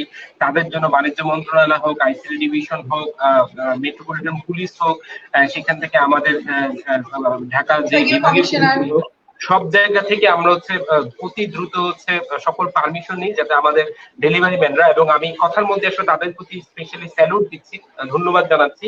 এই রিস্কি সময়টাতে আমাদের ই কমার্স কোম্পানিগুলো ডেলিভারি ম্যানরা আসলে আমাদের সাথে কাজ করেছেন, যে কিভাবে আসলে মানুষদেরকে এই মুহূর্তে তাদের পণ্য বা সেবাগুলো পৌঁছে দেওয়া যায়, সেই চেষ্টাটাই করলো। এবং করার মধ্যে এর মধ্যে আমরা জানি যে এর পরেও যখন কোনোভাবে আসলে কোনো কিছু সামাল দেওয়া যাচ্ছিল না, গভর্নমেন্ট তখন প্রথমে রাজাবাজারে এবং হচ্ছে পরবর্তীতে বর্তমানে ওয়ারিকে লকডাউন ঘোষণা করেছে। এই সময়টাতে কিন্তু সেখানকার সকল ফিজিক্যাল দোকান থেকে শুরু করে সবকিছু বন্ধ। তখনও কিন্তু E commerce association of Bangladesh ইকেবের নেতৃত্বে এই অঞ্চলগুলোতে, আপনারা যদি এখানে লাইভে কেউ থেকে থাকেন সেই অঞ্চলে, তারা খুব ভালো করে জানবেন এই সময় সকল কিছু যখন বন্ধ, সেই সময় ই কমার্স কোম্পানি গুলো ইকেবের নেতৃত্বে তারা শুধু তাদের কাভার্ড ভ্যান সহ সবকিছু নিয়ে শাকসবজি, ফলমূল, গ্রোসারি আইটেম এবং নিত্য প্রয়োজনীয় পণ্য সমূহ এগুলো নিয়ে হচ্ছে সেখানে আমরা হচ্ছে সেবা প্রদান করছি, যাতে এই সময়টাতে প্রত্যেকটা মানুষ তাদের ঘরে থাকতে পারে এবং তাদের পণ্যগুলো আমরা ই কমার্সের মাধ্যমে আসলে পৌঁছে দিতে পারি। তো এই জিনিসটার মাধ্যমেই কিন্তু আসলে ইকেব একটি বিশাল সুযোগ তৈরি করে দিল, যেটা নতুন উদ্যোক্তা বলি বা যারা নিজেরা আসলে কিছু করতে চান তাদের কাছে একটি সুযোগের দ্বার উন্মোচন করে দিল, যে ই কমার্স কিভাবে আসলে এই মুহূর্তে সহসা মানুষের যে কোনো মুহূর্তে মানুষের সেবায় পাশে থাকতে পারে। এবং তার কারণে আপনি দেখবেন প্রচুর পরিমাণ মানুষ কিন্তু এখন হচ্ছে ই কমার্সের প্রতি আগ্রহী হচ্ছে, বিভিন্ন আমাদের উই গ্রুপের মাধ্যমে হোক। এবং তাদের জন্য স্পেশালি ইকেব কিছু নতুন ইনিশিয়েটিভ নিয়েছে, যেমন খুব শীঘ্রই ইকেবের একটি নতুন প্রোগ্রাম আসছে, সেটা হচ্ছে ই কমার্স সাপোর্ট সেন্টার। এই সাপোর্ট সেন্টারটার মাধ্যমে আমরা যারা ই কমার্স বিজনেস করতে চান তাদের বিজনেস রিলেটেড যে কোনো সাহায্য, তারা কিভাবে লিগালাইজেশন করবেন, কোথায় থেকে কিভাবে তাদের পারমিশন পাওয়া থেকে শুরু করে কিভাবে বিজনেসটা চালিয়ে যাবেন, কোথা থেকে ব্যাংক লোন পাবেন থেকে শুরু করে সবকিছুকে একটি জায়গায় আমরা আনার চেষ্টা করছি। ইতিমধ্যে আপনারা জানেন ইকেবের সকল মেম্বারদের জন্য প্রাইম ব্যাংকের সাথে আমাদের একটি চুক্তি স্বাক্ষরিত হয়েছে, যা বিনা জামানতে, যার মাধ্যমে 50 লাখ টাকা পর্যন্ত আসলে ঋণ আসলে পেয়ে থাকবে। এবং এটি ছাড়াও আসলে আমি এখন ব্যাংকগুলোর নাম ডিসক্লোজ করছি না, আরো দুটি ব্যাংকের সাথে আমাদের অতি শীঘ্রই লোন কার্যক্রম শুরু হচ্ছে, যার মাধ্যমে 1 কোটি টাকা পর্যন্ত বিনা জামানতে আসলে একজন উদ্যোক্তা লোন পেয়ে থাকবেন। এইটির বাইরেও আসলে একটা উদ্যোক্তার অনেক ক্ষেত্রে ব্যাংক বা ইনস্টিটিউশনাল লোনের বাইরেও প্রয়োজন হয় হচ্ছে একজন ইনভেস্টমেন্ট পার্টনার।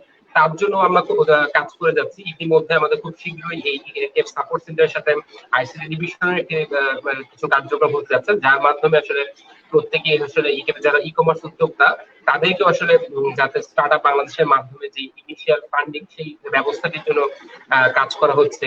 এটা ছাড়াও আমরা একটি ইনভেস্টমেন্ট ফোরাম তৈরি করার চেষ্টা করছি, যারা ই কমার্স কোম্পানিগুলোতে উদ্যোক্তারা যাতে আসলে প্রাথমিকভাবে তারা ইনভেস্টমেন্ট পায় সেটা নিয়ে ইকেব কাজ করছে।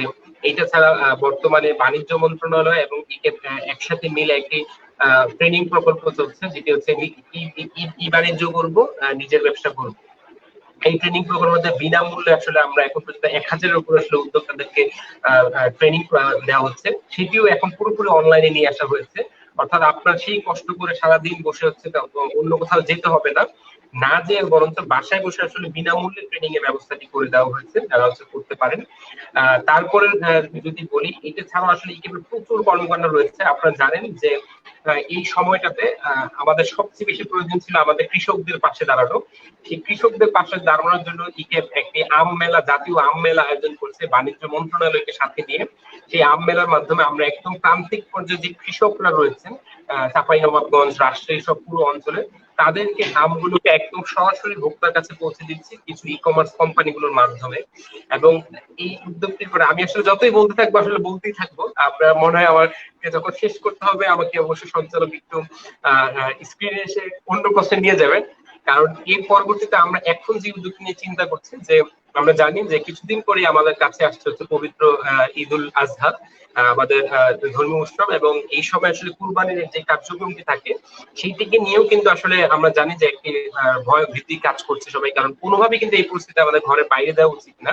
তার জন্য প্রথমবারের মতো ইকেব চেষ্টা করছে যে পুরো কুরবানিটাকে আসলে কুরবানির হাটটাকে ডিজিটালাইজ কিভাবে করে ফেলা যায়। তার জন্য ইতিমধ্যে আমরা ঢাকা উত্তর সিটি কর্পোরেশন, দক্ষিণ সিটি কর্পোরেশন সহ সকল প্রশাসনের সাথে কথা বলছি যে যত পারা যায়, যেহেতু এটি অনেক বছর ধরে চলে আসছে, আমরা তো এবার পুরোপুরি হাট বন্ধ করতে পারবো না, কিন্তু আমরা এর অল্টারনেটিভলি হাটগুলোকে কিভাবে ডিজিটালাইজ করা যায় এবং আপনি ঘরে বসে আপনার কুরবানির পশুটাকে ঘর বাসা পর্যন্ত নিয়ে আসতে পারেন, এটির একটি প্রচেষ্টা।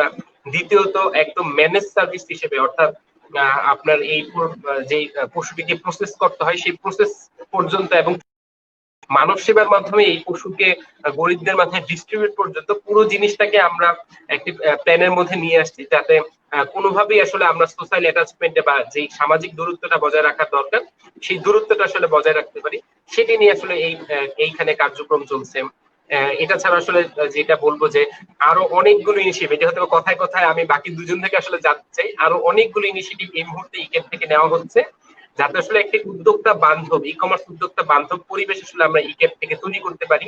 এবং এটি ছাড়াও আমরা কাজ করতে যাচ্ছে বিভিন্ন মার্কেট প্লেস গুলোতে, যাতে আমাদের নতুন উদ্যোক্তারা বিক্রি করতে পারেন, সেটির জন্য আসলে আমাদের কিছু পরিকল্পনা রয়েছে। এবং আশা করছি বাকি দুজনের কথা থেকে আমরা আসলে এই বিষয়ে আরো অনেক বেশি শুনবো। আসিফ, কন্টিনিউ, তোমার কথা শুনতে সবাই পছন্দ করছে।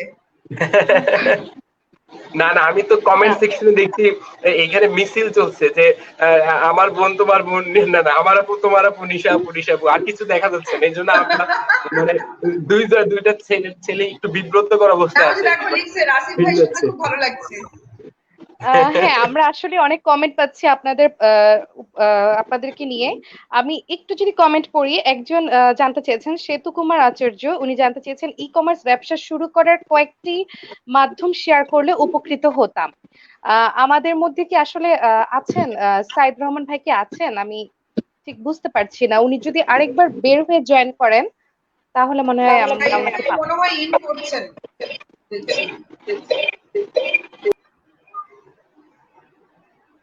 আচ্ছা, আপু একটু বলেন, নিশাপুর থেকে আমরা উত্তরটা নিয়ে নিই, যে যদি ই কমার্স ব্যবসা শুরু করার কয়েকটি মাধ্যম আপনারা শেয়ার করেন, মানে কিভাবে শুরু করতে পারেন, কি কি ওয়েতে শুরু করতে পারেন? যদি আপনি শুরুই করতে চান, একদম প্রথমে আপনার সেট করতে হবে যে অ্যাকচুয়ালি আপনি কি শুরু করতে চান, কোন প্রোডাক্ট নিয়ে শুরু করতে চান বা কোন সার্ভিস নিয়ে শুরু করতে চান, সেই মাইন্ডসেটটা আপনার রাখতে হবে। এবং আমাদের ভিতরে সাইদ ভাই এসে পড়েছে। সাইদ ভাই যদি আপনি কন্টিনিউ করেন, তো সাইদ ভাই এই প্রশ্নটা খুব সুন্দর উত্তর দিতে পারবে, কারণ উনি অলরেডি এটা নিয়ে একটা বইও লিখেছেন। আচ্ছা সাইদ, আপনার কাছে আসলে জানতে চাচ্ছিলাম যে কেউ যদি মানে নতুন উদ্যোক্তা, উনি চাচ্ছেন কোন একটা ব্যবসা শুরু করতে, তো সে কোন কোন মাধ্যম, মানে কি কি পরামর্শ আপনি দিবেন তার জন্য, কি মাধ্যমে উনি শুরু করতে পারে?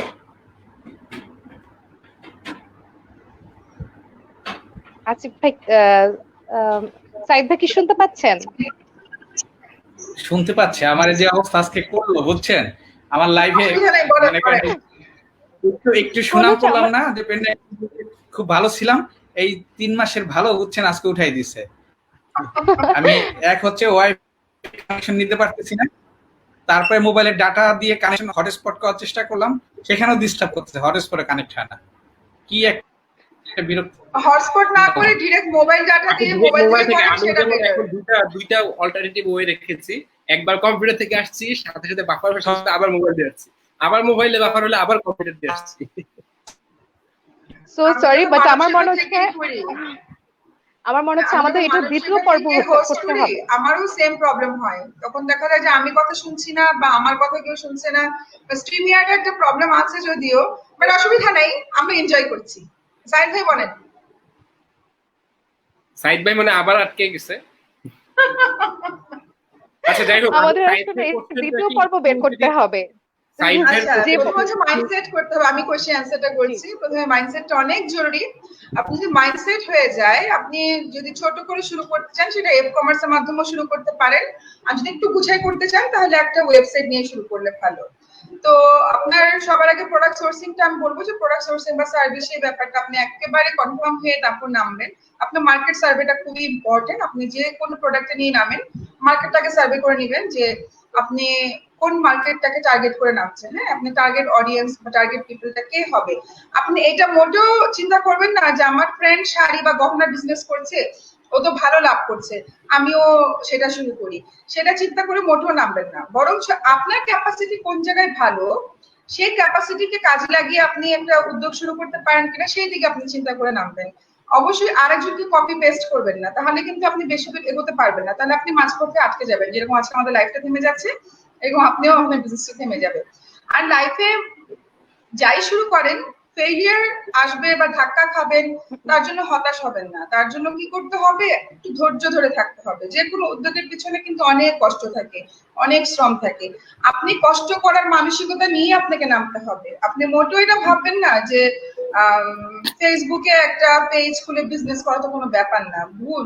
একটা বিজনেস, সেটা ফেসবুকে হোক, ই কমার্সে হোক আর সেটা অফলাইনে হোক, প্রত্যেকটা ব্যবসার পিছনে, প্রত্যেকটা উদ্যোগের পিছনে আপনাকে ইকুয়ালি কষ্ট করতে হবে, ইকুয়ালি শ্রম দিতে হবে। এই জিনিসগুলো আপনাদের খেয়াল রাখতে হবে। তারপর হচ্ছে ফান্ডিং এর ব্যাপার। আপনি ধরেন আপনি স্টার্ট করলেন আপনার ছোটখাটো উদ্যোগ, আপনি প্রথমেই লোনের কথা চিন্তা করবেন না। হ্যাঁ, প্রথমে চিন্তা করবেন যে আপনি আপনার কাছ থেকে কতটুকু ইনভেস্ট করতে পারেন, আপনি জমানো কিছু দিয়ে বা আপনার ফ্যামিলির কাছ থেকে নিয়ে। প্রথমেই ভাববেন না যে আমি ব্যাংকের থেকে লোন নেবো। প্রথম দিকে আপনাকে ব্যাংক কোনো লোন দিবেও না। আপনার ব্যাংকের কাছে যাওয়ার জন্য একটা নির্দিষ্ট সময় পর্যন্ত ট্রানজাকশন করতে হবে, আপনার টোটাল লিগ্যাল ডকুমেন্ট থাকতে হবে, trade licence, tin certificate, VAT, এই সমস্ত কিছু আপনার আপ টু ডেট থাকতে হবে। সেই জায়গাগুলো আপনি খেয়াল রাখবেন।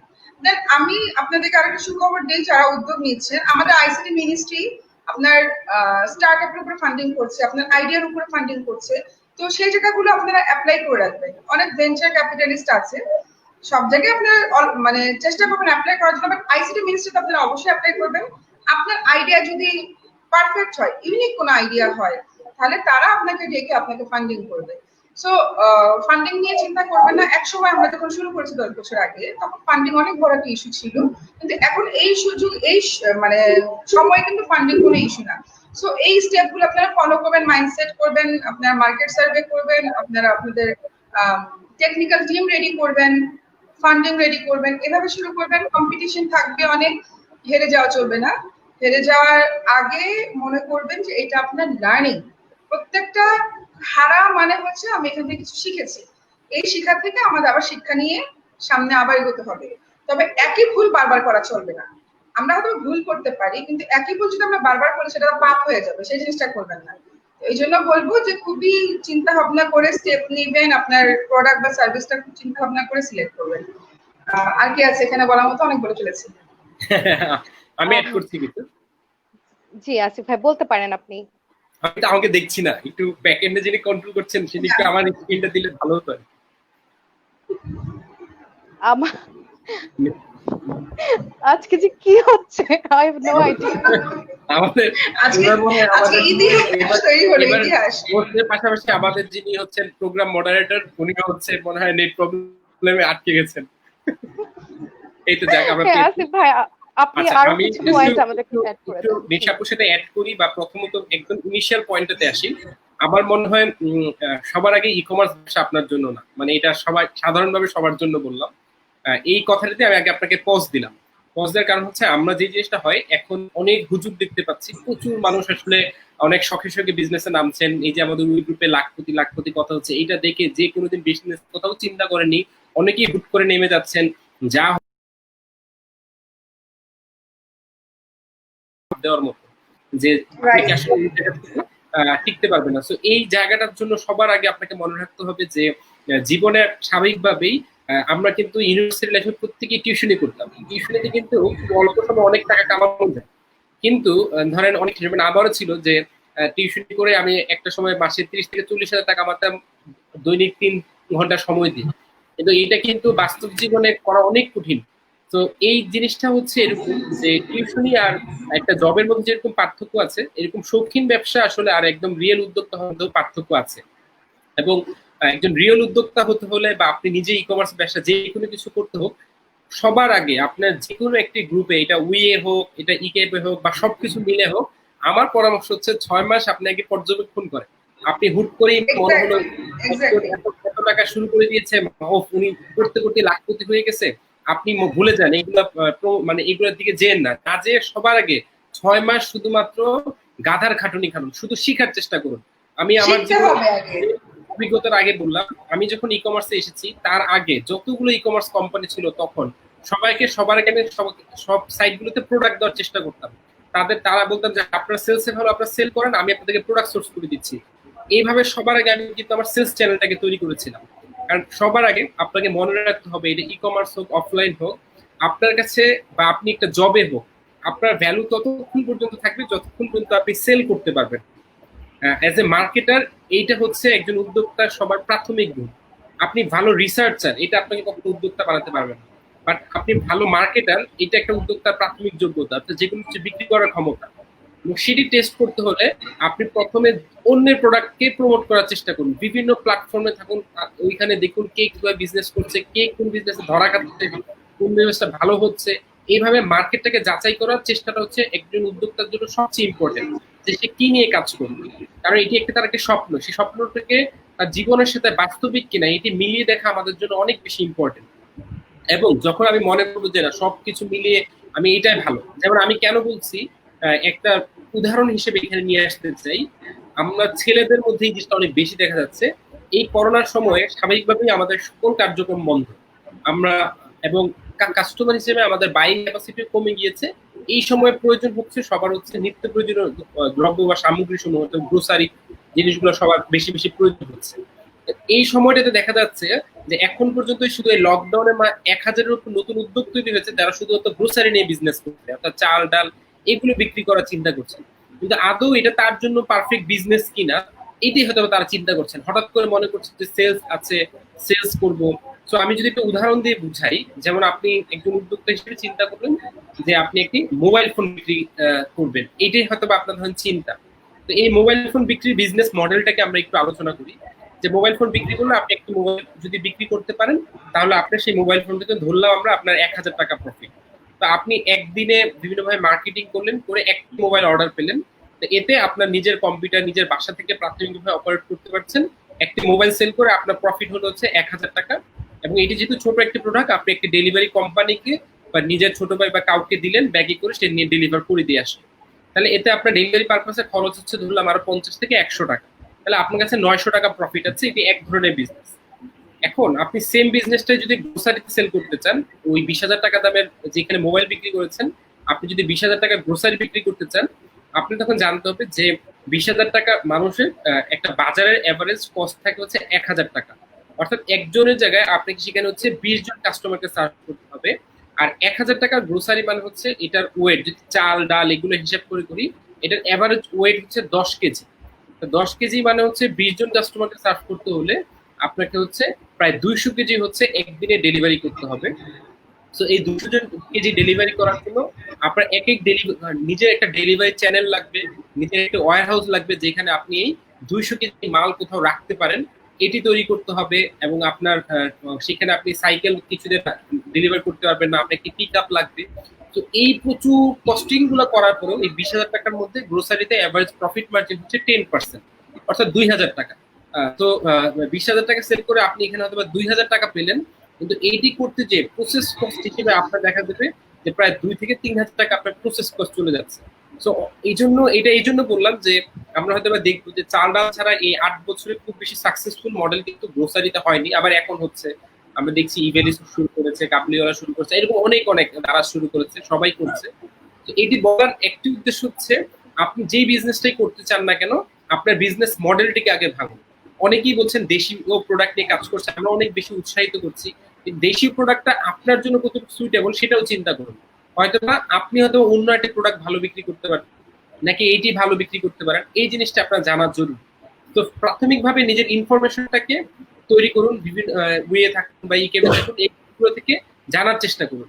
তারপরে অল্প অল্প করে ইমপ্লিমেন্ট করুন। প্রথমে প্রফেশনাল ব্যবসায়ী হয়ে ওয়েবসাইট হয়ে 1 লাখ টাকা ইনভেস্টমেন্ট, এটা আমি বলি এবং আমি এটা রাজীব ভাইয়ের কাছ থেকে শিখেছি, যে কখনই হঠাৎ করে নেমে 1 লাখ টাকা দিয়ে একজনের টাকা দিয়ে দিলেন আমাকে একটা ওয়েবসাইট করে দেন, কোনো প্রয়োজন নেই। আগে শিখুন। যেটা রাজীব ভাই বলে, আমি আবার বারবার ওনার নাম নিয়ে বলছি কৃতজ্ঞতার সহিত, রাজীব খুব সুন্দর একটি কথা বলে যে প্রথম দর্শনে প্রেম সম্ভব, বিজনেস সম্ভব না। আর এই জন্য আপনি যখন কোনো জায়গায় কাজ করবেন সবার আগে মানুষকে চেনার চেষ্টা করুন। হুট করে একজন খুব মিষ্টি মিষ্টি কথা, সুন্দর কথায় ভুলে তাকে কোনো কিছু টাকা পয়সা দিয়ে দিলেন বা তাকে তার প্রতি আস্থা করে একটি কাজ দিয়ে দিলেন, এবং এরপরে এসে হচ্ছে আবার গ্রুপে এসে হচ্ছে কান্নাকাটি শুরু করলেন যে আপনাদের গ্রুপ থেকে তাকে পেয়েছি, সে আমার সাথে এইভাবে চিট করেছে, আমাকে ফেসবুক মার্কেটিং করে দিবে বলে টাকা নিয়ে গেছে, এখন আমাকে কিছু করে দিচ্ছে না, একটা আমাকে কুরিয়ারের কথা বলে আমার প্রোডাক্ট নিয়ে গেছে, আমাকে কুরিয়ারের টাকা দিচ্ছে না। এই সমস্যাগুলো আসলে শুনতে শুনতে আমরা একটু বিরক্ত, তিনজনই এখানে যারা আছি। কারণ হচ্ছে কি, এইটা আসলে দোষ ওই যিনি প্রতারণা করেছেন উনি যতটুকু এর জন্য দোষী, তার চেয়ে কয়েক গুণ বেশি আপনি দোষী। কারণ আপনি খুব বেশি চালাক হতে চেয়েছেন। আপনি চালাক হতে চেয়েছেন যে আমি সবকিছু বাইরে যেয়ে নিজে নিজে অনেক কিছু আগে আগে করে ফেলবো। তো এই চিন্তা বা মানসিকতা বা মাইন্ডসেট থেকে বের হয়ে আসুন। কিছুদিন গাধার মতো খাটুন, বিভিন্নভাবে দেখুন, মানুষকে পর্যবেক্ষণ করুন, প্রতারিত হন। আমি এটাকে পজিটিভ হিসেবে দেখি। প্রাথমিক পর্যায়ে প্রতারিত না হলে আপনি হয়তো আরো বড় পর্যায়ে যে প্রতারিত হতেন। কারণ জীবনে বিজনেস করতে চিন্তা আসলে সবাই কেন করতে পারে না, উদ্যোক্তা কেন সবাই হতে পারে না, জব বা চাকরি আমাদেরকে খুব রিলায়েবল একটা লাইফ দেয়। মাস গেলে কিছু করি না করি একটা নির্দিষ্ট ইনকাম থাকবে, সেলস টার্গেট থাকলে ওটা ফিল আপ করতে হবে, এটা একরকম লাইফ, 9টা 5টার লাইফ। কিন্তু একটা উদ্যোক্তার লাইফ প্রতি 24 ঘন্টা 48 ঘন্টা। এটা কিভাবে? 24 ঘন্টা তার ফিজিক্যাল লেবার দিতে হয় আর 24 ঘন্টা তার মেন্টাল লেবার দিতে হয়। তো দৈনিক 48 ঘন্টা কাজ করার ক্ষমতা আপনার আছে কিনা, এবং ওই কাজ করে আপনি দেখবেন খুব সামান্য পরিমাণ টাকা আপনি প্রাথমিকভাবে ইনকাম করছেন। তো এটার জন্য আপনি প্রস্তুত কিনা, আপনার জন্য কোনটা রিলায়েবল লাইফ, এটা দেখুন। সবাইকে উদ্যোক্তা হতে হবে এরকম কিন্তু না। আমরা অনেককেই দেখেছি যারা হচ্ছে প্রফেশনাল লাইফে বা কর্পোরেট লাইফে খুবই ভালো ছিলেন, ক্যারিয়ার খুব ভালো গিয়েছে, আমি জানি, আমরা উদাহরণগুলো অনেকেই জানি, যারা হয়তো মাল্টি ন্যাশনাল কোম্পানিগুলোর হেড অফ মার্কেটিং বা হচ্ছে হেড অফ সেলস এরকম বড় বড় পর্যায়ে চলে গিয়েছিলেন এবং খুব ভালো করছিলেন। কিন্তু হঠাৎ করে কি হলো, তাদের মনে হলো তারা উদ্যোক্তা হবে এবং তখনই তাদের জীবনে ধস নেমে আসবে। এটাও কিন্তু বাস্তবতা, সবার জন্য উদ্যোক্তা না। তারা ওই সেক্টরতে, ওই কর্পোরেট জবটার জন্য বেস্ট পজিশন ছিল, তো উদ্যোক্তা হিসেবে দেখা গেছে যা তারা পুরো জীবনে কামাইছিলেন সবকিছু ওইখানে শেষ করে দিচ্ছেন। তো আমি এই পর্বটাতে আসলে উৎসাহ থেকে বেশি হচ্ছে আপনাদেরকে বাধা দিচ্ছি, কারণ উদ্যোক্তা জীবনের প্রথম কাজ হচ্ছে বাধা দেওয়া। যে বাধা অতিক্রম করে আসতে পারবে সেই উদ্যোক্তা হওয়া উচিত। তো জীবনে যত বেশি প্রতারিত হবেন এর মানে বুঝতে হবে আপনি আসলে তত বেশি উদ্যোক্তা হওয়ার জন্য যোগ্য হয়ে উঠছে। চমৎকার, ধন্যবাদ সুন্দর করে এত বুঝাইছেন। হ্যাঁ এত ডিটেলসে আমাদের দর্শকদেরকে বুঝিয়ে বলার জন্য। আমরা অনেকক্ষণ পর সাইদুর রহমান ভাইকে পেয়েছি। ভাই আপনি কি শুনতে পাচ্ছেন? জি, শোনা যাচ্ছে। আচ্ছা ভাই, আপনার কাছে এখন আমরা যদি প্রশ্ন করি, আমরা জানি যে আপনি ই কমার্স বিজনেসের পাশাপাশি আপনি লেখালেখিও করছেন। জি। ইভেন এখন পর্যন্ত আমরা আপনার 3টি বই পেয়েছি। তো আসলে আপনার এই বইগুলো দ্বারা আমাদের দর্শকরা কিংবা আমাদের যারা পাঠকরা তারা কতটুকু উপকৃত হবে বলে আপনি মনে করেন, কিংবা একটু যদি বলতেন যে বইগুলোতে আপনি কি বোঝাতে চেয়েছেন, কি লিখতে চেয়েছেন। আসলে বইগুলো বইগুলো সম্পর্কে বলার আগে বইয়ের শুরুর হিস্ট্রিটা আগে সবাইকে একটু জানতে হবে। কিভাবে জানতে হবে আমি বলি। যখন আসলে আমরা ইক্যাবে কাজ শুরু করলাম, তখন আমাদের ইক্যাবের ফাউন্ডার প্রেসিডেন্ট রাজীব ভাই তখন ইক্যাবের প্রেসিডেন্ট ছিলেন, এবং বাংলাদেশে প্রথম তখন ই কমার্স নিয়ে প্রথম ট্রেনিং ইক্যাব যেটা শুরু করেছিল এলআইসিটি, বাংলাদেশ আইসিটি ডিভিশনের উদ্যোগে এবং ইক্যাবের যৌথ উদ্যোগে প্রথম ট্রেনিং বাংলাদেশে ই কমার্সের, এবং এর আগে ই কমার্স নিয়ে বাংলাদেশে আর কোনো ট্রেনিং হয়নি। তো প্রথম ট্রেনিং শুরু করেছিল। ট্রেনিং শুরু করার সময় আমরা যেটা রাজীব ভাইয়ের সাথে আমরা একটা টিমে কাজ করতাম, আমি কাজ করতাম, মোহন ভাই ছিল, তারপরে খায়ের ভাই ছিল, আমরা যখন কাজ করতাম একসাথে, তখন আমরা কাজ করতে গিয়ে যে জায়গাটা আসলে সবচেয়ে বেশি ফিল করলাম যেটা হচ্ছে বাংলাদেশে আমাদের ট্রেনিংটা করাবো, আমাদের যখন বলা হলো যে একটা কন্টেন্ট বা একটা সিলেবাস রেডি করেন, তো যেই সিলেবাসটা দিয়ে উদ্যোক্তাদের ট্রেনিং করাবে, তখন আমরা ঘাটাঘাটি করে দেখলাম আসলে বাংলাদেশের প্রেক্ষাপটে নাই কোনো বই, নাই কোনো ভালো কন্টেন্ট, নাই কোনো ভালো সিলেবাস যেটা দিয়ে আসলে উদ্যোক্তারা খুব ভালো মতো শিখতে পারে। তখন রাজীব ভাই বললো যে না সাইদ ভাই, আমাদেরকে আসলে একটা টিম করে শুরু করতে হবে। তো প্রথম তখন আসলে রাজীব ভাইয়ের উদ্যোগে আমরা প্রথম বাংলাদেশে ই কমার্স ইন্ডাস্ট্রি ডেভেলপমেন্টের জন্য ই কমার্সের ট্রেনিং এর প্রথম সিলেবাসটা প্রণয়ন করি, এবং আপনারা শুনলে অবাক হবেন সেই সিলেবাসটা স্টিল নাও শুধু 19 আর 20 ভাবে এখনো চলতেছে। এখন ই কমার্সের যত ট্রেনিং আছে সেই সিলেবাসটার উপরই চলতেছে স্টিল নাও। তো যেটা বলছিলাম, তখন আমরা ওই একটা সিলেবাস রেডি করি, রেডি করার পর ট্রেনিং এর জন্য, এবং সেই সিলেবাস অনুসারে আমরা কন্টেন্ট রেডি করি প্রথম আমরা। এবং আমরা রাজীব বললো যে না, শুধু ট্রেনিং করালে হবে না, এই ট্রেনিংটা স্লাইড পর্যায় পর্যন্ত যাতে শেষ না হয়, প্রতিটা সিলেবাসে প্রতিটা টপিক একটা করে কন্টেন্ট রেডি করতে হবে। মেইনলি তখন হচ্ছে আসলে লেখাটা শুরু। এবং যখনই মাঝে মাঝে আমরা প্রতিদিন বসতাম এবং প্রতিদিন আলোচনার মধ্যে একটা কথা বলতো যে ই কমার্স নিয়ে আসলে যদি কোনো কিছু করা হতো বা একটা ভালো বই হতো বাংলাদেশের প্রেক্ষাপটে, সেই আলোকে আসলে প্রথম আসলে বই লেখাটা আসলে শুরু। এবং তখন থেকে এটা 2016 সালের কথা যদি আমি বলি, এবং যেটা আমি সবসময় বলি যে আসলে এই আমি যে আজকে বই যে 3টা হয়েছে বা সামনে আরো যে বইগুলো আসতেছে, আমার উৎসাহ কিন্তু একটা জায়গা থেকে, সেই জায়গাটা থেকে। এবং স্টিল নাও আমি যদি কখনো ই কমার্সে কখনো কোনো মোটিভেশন হারিয়ে ফেলি, হয়তো বা এটা ভাইয়া জানে না, আমি ভাইয়ার প্রোফাইলটা একটু ঘাঁটি বা তার পোস্টগুলো একটু পড়ি, বা পোস্টগুলো পড়ে একটু চলে আসি, 1-1.5 ঘন্টা পোস্টগুলো পড়লে বা তার প্রোফাইলটা একটু ঘেটে আসলে আসলে মোটিভেশনটা আবার চলে আসে।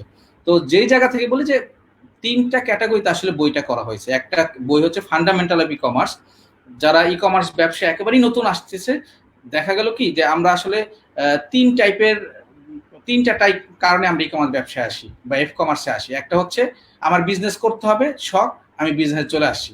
শখ, আমি আগেই বলছি, এটা কিন্তু আমার ভিতরে সেই ক্ষতটা নেই যে আমাকে বিজনেস করে সাকসেস হইতে হবে। আমি ছোট ছোট উদ্যোক্তা দেখে যে জিনিসটা দেখছি যে আমার বিজনেস করতে হবে, বিজনেস শখ হচ্ছে, আমি বিজনেস চলে আসছি, বুঝি বা না বুঝি।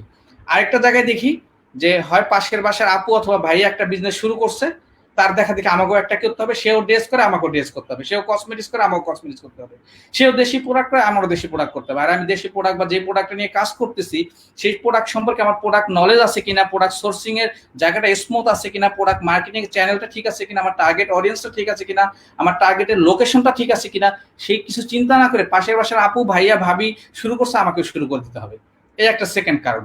থার্ড কারণ হচ্ছে মার্কেটে যখন ঘুরতে যাই, আমাদের দেশে গাউসিয়া বা নিউ মার্কেট বা এই জাতীয় যে মার্কেটগুলো আছে, এই মার্কেটে ঘুরতে গেলে মেয়েদের সাথে যখন ওইখানে বিক্রয় কর্মীদের একটা ভালো আন্ডারস্ট্যান্ড হয়ে যায় কথাবার্তা, তখন বলে যে আপু আপনি আমাদের কাছ থেকে নিয়ে অনলাইন ব্যবসা করতে পারেন। কিভাবে?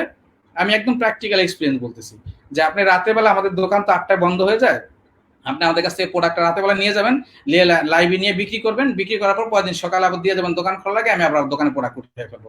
এই যে এই 3টা সিস্টেমে যে উদ্যোক্তারা ব্যবসাটা করে, ব্যবসা করার পর দেখা যায় কি 95% উদ্যোক্তা একটা পর্যায়ে গিয়ে ঝরে যায়, সে ডিমোটিভেটেড হয়ে যায়, নানান প্রবলেম, অনেকগুলো প্রবলেম আছে, সেগুলো বললে আসলে এত অল্প সময় শেষ করা সম্ভব না।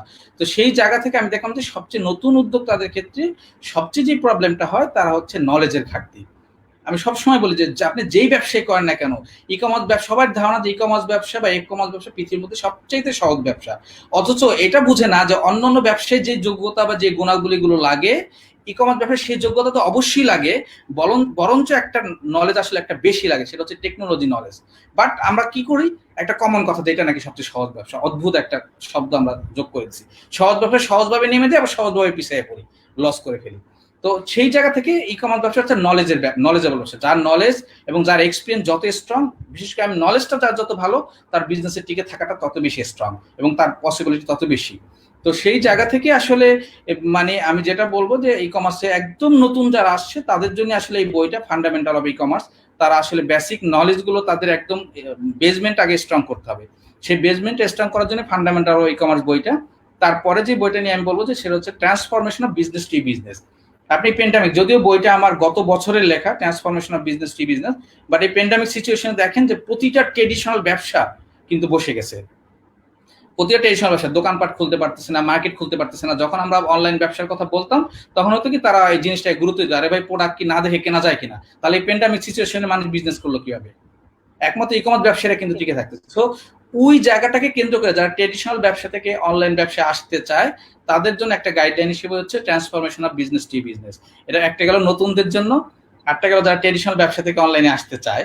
আর থার্ড যে বিজনেস বইটা বের হলো সেটা হচ্ছে, সেটাও গত বইমেলায় সেটা হচ্ছে digital marketing for e commerce. আমাদের দেশে ডিজিটাল মার্কেটিং বলতে যদিও একটা কমন একটা শব্দ, সেটা হচ্ছে ফেসবুক মার্কেটিং, ফেসবুকে বুস্ট, আমরা যে শব্দটা সবসময় কমন করি, যদি এটা মানে খুবই একটা মানুষের মধ্যে একটা বাজে একটা অবস্থা সৃষ্টি হচ্ছে, ভাই বুস্ট করে সেল হয় না। আপনি বুস্ট করেন দিকে সেল হয় না, বিকজ আপনি তো স্ট্র্যাটেজি বোঝেন না, আপনি তো টেকনিক বোঝেন না, কিভাবে সেল করতে সেটাই জানেন না, কিভাবে ক্যাম্পেইন সাজাতে সেটাই জানেন না। কি করলেন, একটা ধার করা একটা প্রোডাক্ট, আরেকজনের পেজ থেকে ধার করা ছবি, আরেকজনের পেজ থেকে ধার করা কন্টেন্ট, খালি চেঞ্জ কি নিজের ফোন নাম্বারটা আর উপরে আগে পরে কিছু দিয়ে একটা লাইন চেঞ্জ, এই চেঞ্জ করে যদি আপনি বুস্ট করেন তাহলে তো আপনার বুস্ট করে সেলই হবে না।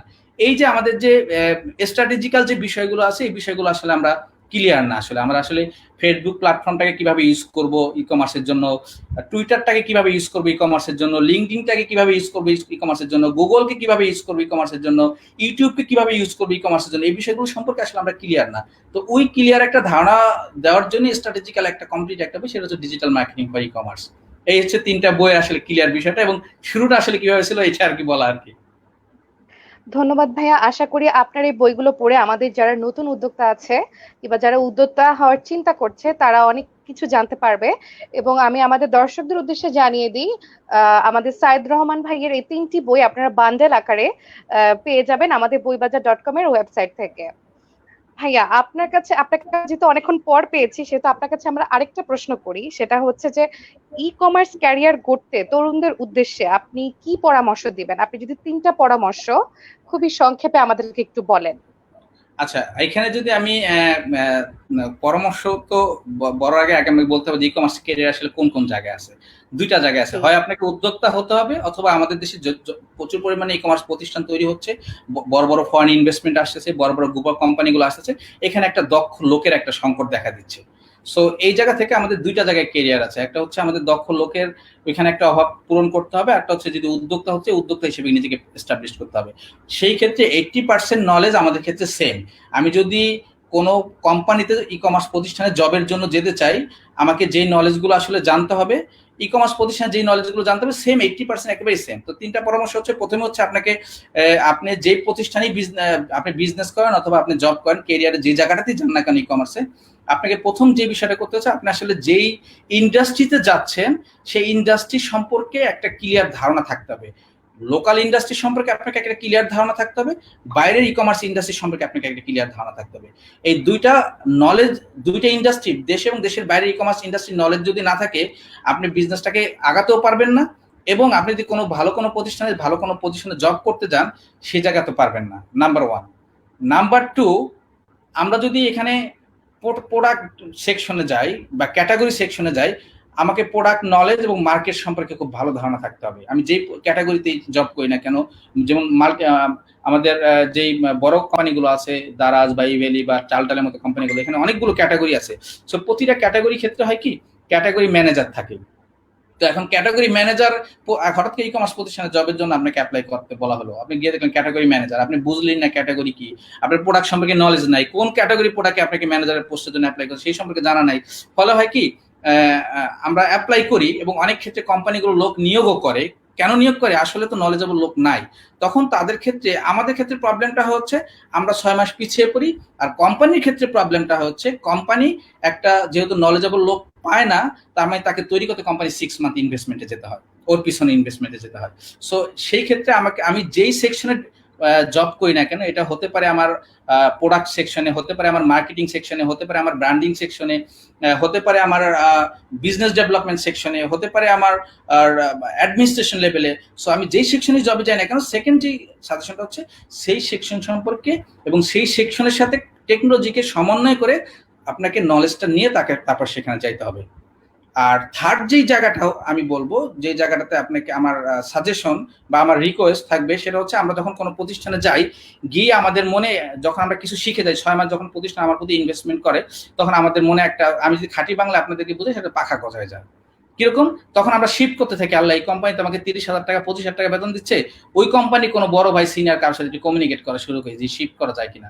আমি শুধু বলবো, লোকাল এবং ইন্টারন্যাশনালি একটা এমপ্লয়িকে তখনই স্ট্যান্ডার্ড এবং বেস্ট এমপ্লয়ি হিসেবে কাউন্ট করা হয় যখন সেই এমপ্লয়িটা একটা প্রতিষ্ঠানে 2 ইয়ার সাস্টেইন করে। এতে দুইটা বেনিফিট আছে। একটা বেনিফিট হচ্ছে, যে কোম্পানিতে আপনি জবে যাবেন সেই কোম্পানিতে কোম্পানি আপনার কিছু যদি ইনভেস্টমেন্ট করে শেখানোর পারপাসে, সব কোম্পানিকেও আপনি কিছু দিতে পারলেন এবং ওই কোম্পানির কাছ থেকেও আপনি কিছু নিতে পারলেন, এবং এই এক্সপিরিয়েন্সটা 2 ইয়ার্স পর যদি আপনি কোম্পানি শিফট করেন, তাহলে আপনার জন্য সবচেয়ে বেস্ট একটা ডিসিশন হবে কেরিয়ার ডেভেলপমেন্টের ক্ষেত্রে। আর বিজনেসের ক্ষেত্রে যেটা আমি বলবো, কেরিয়ার ডেভেলপমেন্টের ক্ষেত্রে আপনি যখন বিজনেসে নামবেন, পাশের বাসায় আপু ভাইয়ারটা দেখে আপনি প্রোডাক্ট, আপনার ড্রেস চয়েস করার দরকার নাই, কসমেটিক্স চয়েস করার দরকার নাই, অমুকে কিছু প্রোডাক্ট দিবে সেখান থেকে চয়েস করার দরকার নেই, অমুকে বাকি প্রোডাক্ট দিয়ে প্রোডাক্ট সেল করে দেবেন, চয়েস করার দরকার নেই। আপনি আগে ডিসাইড করবেন আসলে আপনি ই কমার্স বিজনেস করবেন কিনা, তারপরে কোন প্রোডাক্ট নিয়ে বিজনেস করবেন, কাদের কাছে বিক্রি করবেন, এই সমস্ত কিছু প্ল্যানিং করতে না আপনি আসলে 3টা মাস সময় নেন। তারপরে বাকি 3টা মাস কি করবেন, ওই বিষয়গুলো নিয়ে স্টাডি করেন। পুরো বিষয়টা স্টাডি করে যখন আপনার কমপ্লিট একটা প্যাকেজে আপনার নখদর্পণে চলে আসবে, আপনার সবকিছু আপনার কন্ট্রোলে চলে আসবে, দেন আপনি বিজনেস করার জন্য আপনি মন স্থির করেন।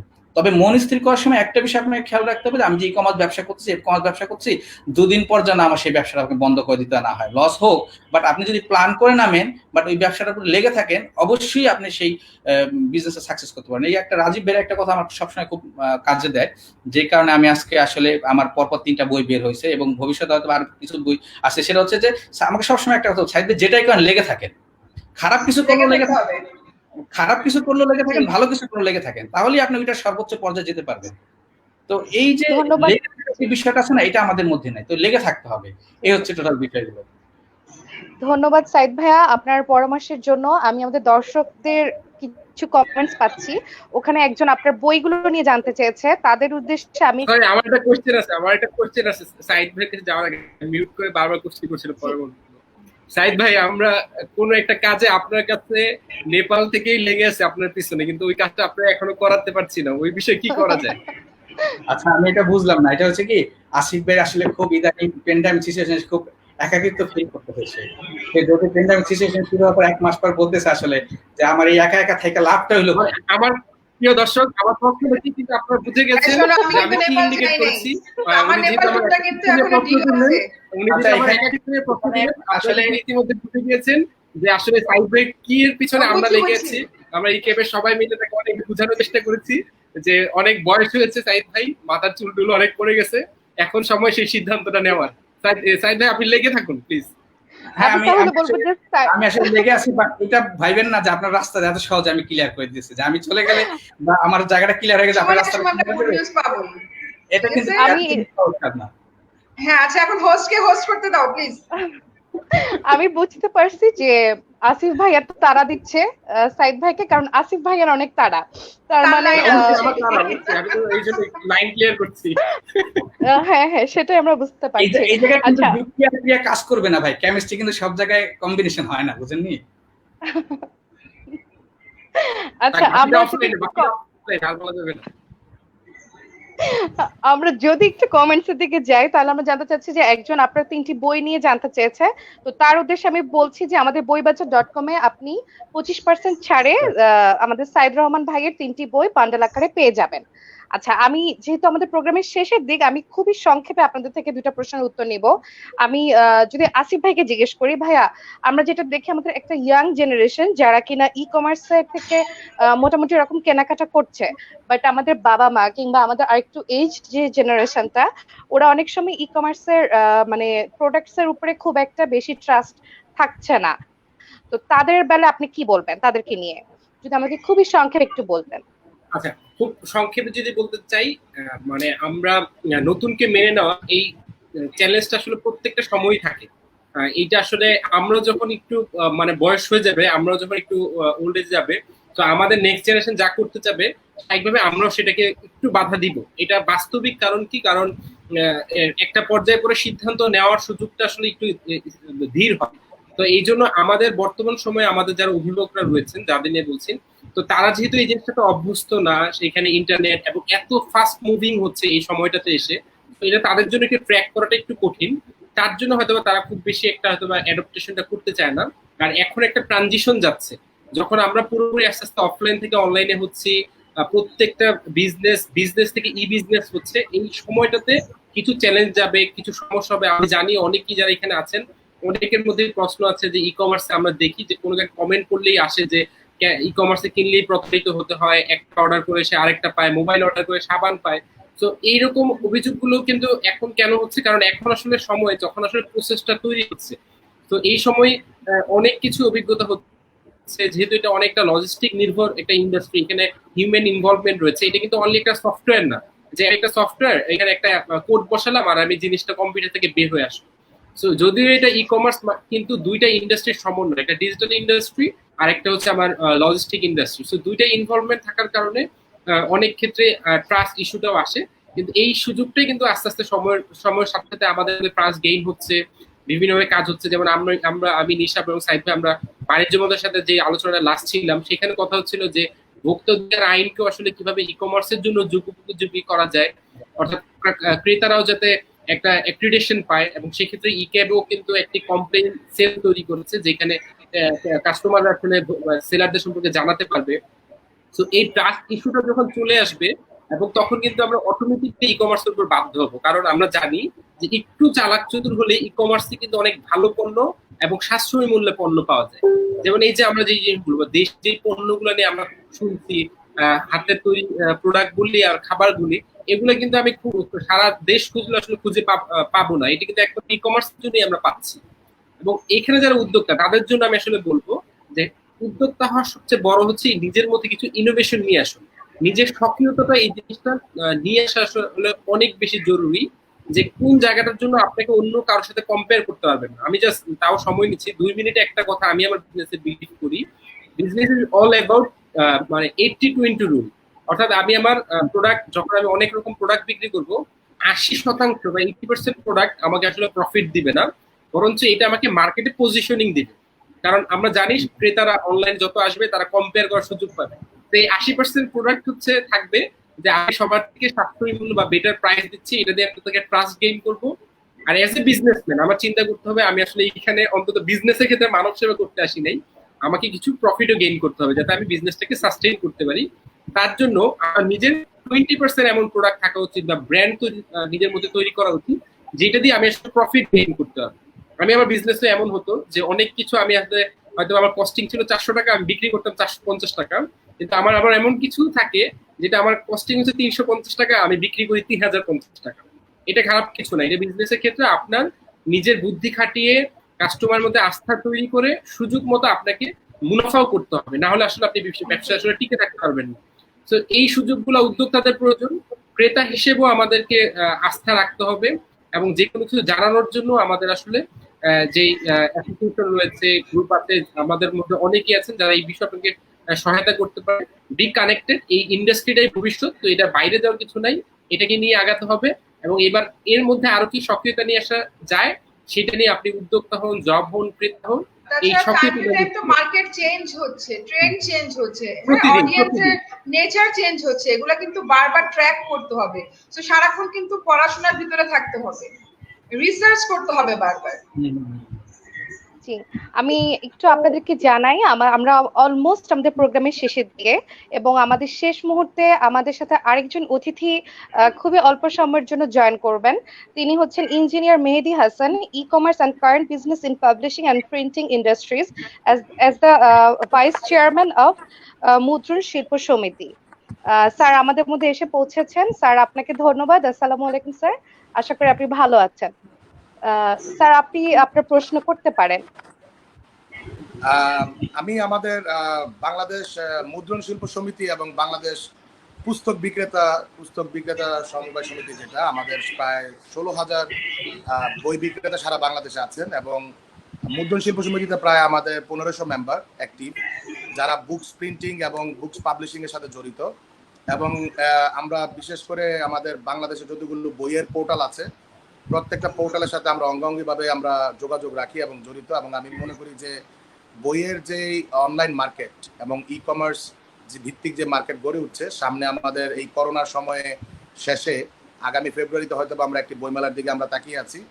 হয়তো এই বইমেলাটি আমাদের সারা বছরের জন্য এটি এখন যেভাবে অনলাইনের অ্যাকসেপ্টেন্স তৈরি হয়েছে, এখানে একটি বিরাট ভূমিকা রাখছে এবং বিরাট ভূমিকা সবসময় রাখবে এবং এটা থাকবে। তো আমাদের যারা ট্রেডিশনাল সমিতি যারা কাজ করছেন, যারা এখানে সমিতিতে বিভিন্ন সময়ে আমাদেরকে ই কমার্স এবং বিভিন্ন বিষয়ে যোগাযোগ করছেন যে কিভাবে আসলে এটা কাজ করছে, অনেক ব্যবসায়ী যারা দোকানের ভিত্তিক বইয়ের ব্যবসাতে যারা আছেন, তারা সবাই আসলে খুব ভীত এই ব্যাপারে যে ই কমার্স আসার কারণে হয়তোবা তাদের বইয়ের দোকানের যে অস্তিত্ব সেটা হয়তোবা সংকটের মুখে পড়বে। বাট সেটার জন্য আমরাও একটা ব্যবস্থা নেওয়ার চেষ্টা করছি, যে যাতে আমাদের প্রত্যেকটা এলাকা থেকে যার যার কাছের দোকানদার যাতে সেটি ডেলিভারি দিতে পারেন। কিন্তু আমাদের সারা বাংলাদেশে বই বিক্রেতা যারা, তাদের মধ্যে একটি সংকট কাজ করছে, যে একটি সংখ্যা কাজ করছে যে ই কমার্স হয়তো বা ব্যবসাকে অনেক বেশি ইলেকট্রনিক বা আপনার অটোমেশনের মধ্যে নিয়ে আসার ফলে হয়তো বা ট্রেডিশনাল ব্যবসার প্রকোপটা কমে যাবে। এই বিষয়ে আপনাদের এই সেক্টরে কি কি করণীয়, কি কি উদ্যোগ নেওয়া যেতে পারে, এবং আপনার যারা এখানে 16,000 যে বই বিক্রেতা আছে সারা বাংলাদেশে, তাদেরকে আপনারা কি, আপনাদের কোনো মেসেজ দেওয়ার আছে কিনা, আমাদের যারা সমিতির প্রত্যেকটা সদস্য তারা যাতে এই ব্যাপারটি সম্পর্কে একটি সম্যক একটি ভালো একটা সুষ্ঠু আমরা ব্যবস্থা নিতে যাচ্ছি এবং এটা কি হতে পারে সেই জিনিস সম্পর্কে একটু ধারণা আপনাদের কাছ থেকে জানতে চাই।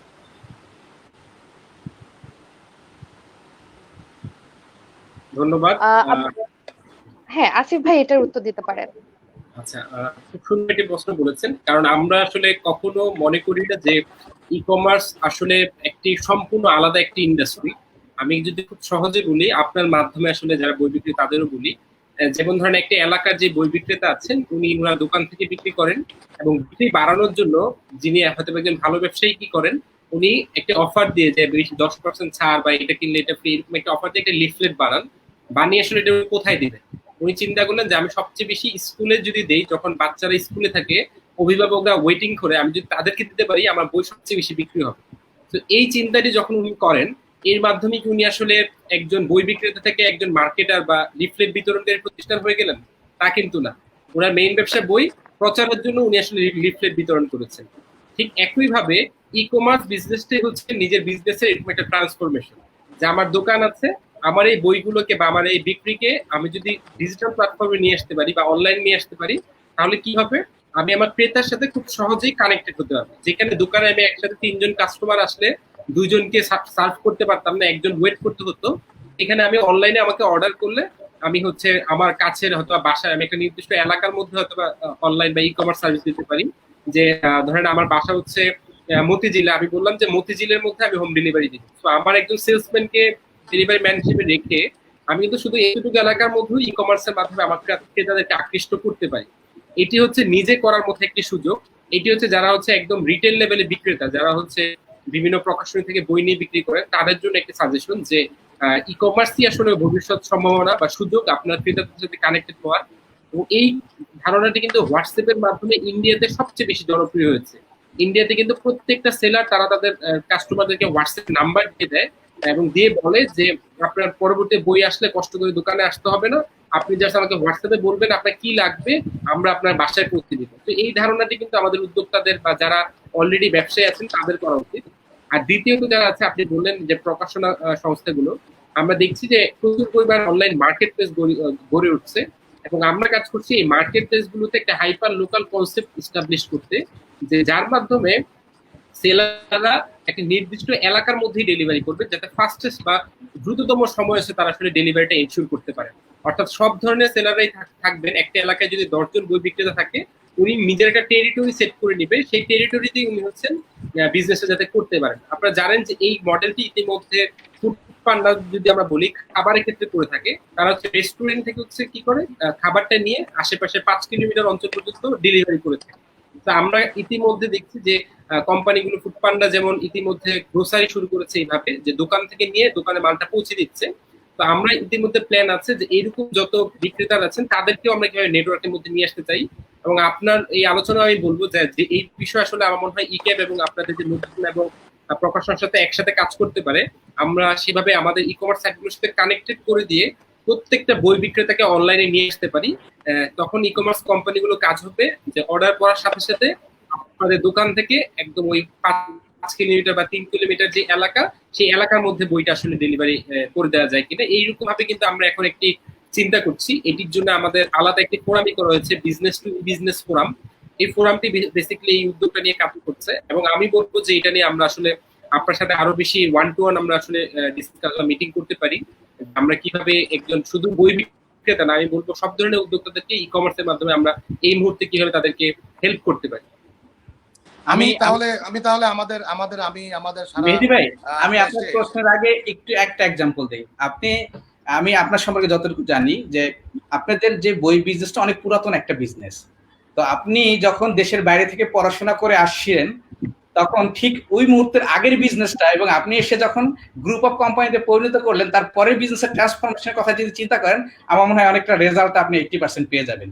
সো আমরা এলাকা ভিত্তিক যেভাবে বিজনেস করি না কেন, আমরা যদি আমাদের সেই ট্রান্সফরমেশনের জায়গাটা নিয়ে আসতে পারি, যেমন এলাকা যদি একটা বই দোকান, আমি যদি বলি যে হ্যাঁ আমাদের প্রকাশকদের কাছ থেকে ডিস্ট্রিবিউশন হিসেবে চ্যানেল হিসেবে লোকাল বই দোকানদারা বই নিত, সে হয়তো কি তার কাছে স্কুল থেকে, ধরেন আমি স্কুলে বই নিয়ে চিন্তা করি বা আপনার গাইড বই নিয়ে চিন্তা করি না কেন, আমি বাদ দিলাম আমার উপন্যাস সাহিত্যিক বা ট্রেডিশনাল বা টেকনিক্যাল বইয়ের কথা বাদ দিলাম, আমি চিন্তা করলাম যে আমাদের বাংলাদেশের সবচেয়ে বড় একটা মার্কেট হচ্ছে গাইড বই বা আমাদের পড়াশোনার যে বইগুলো, ঠিক আছে।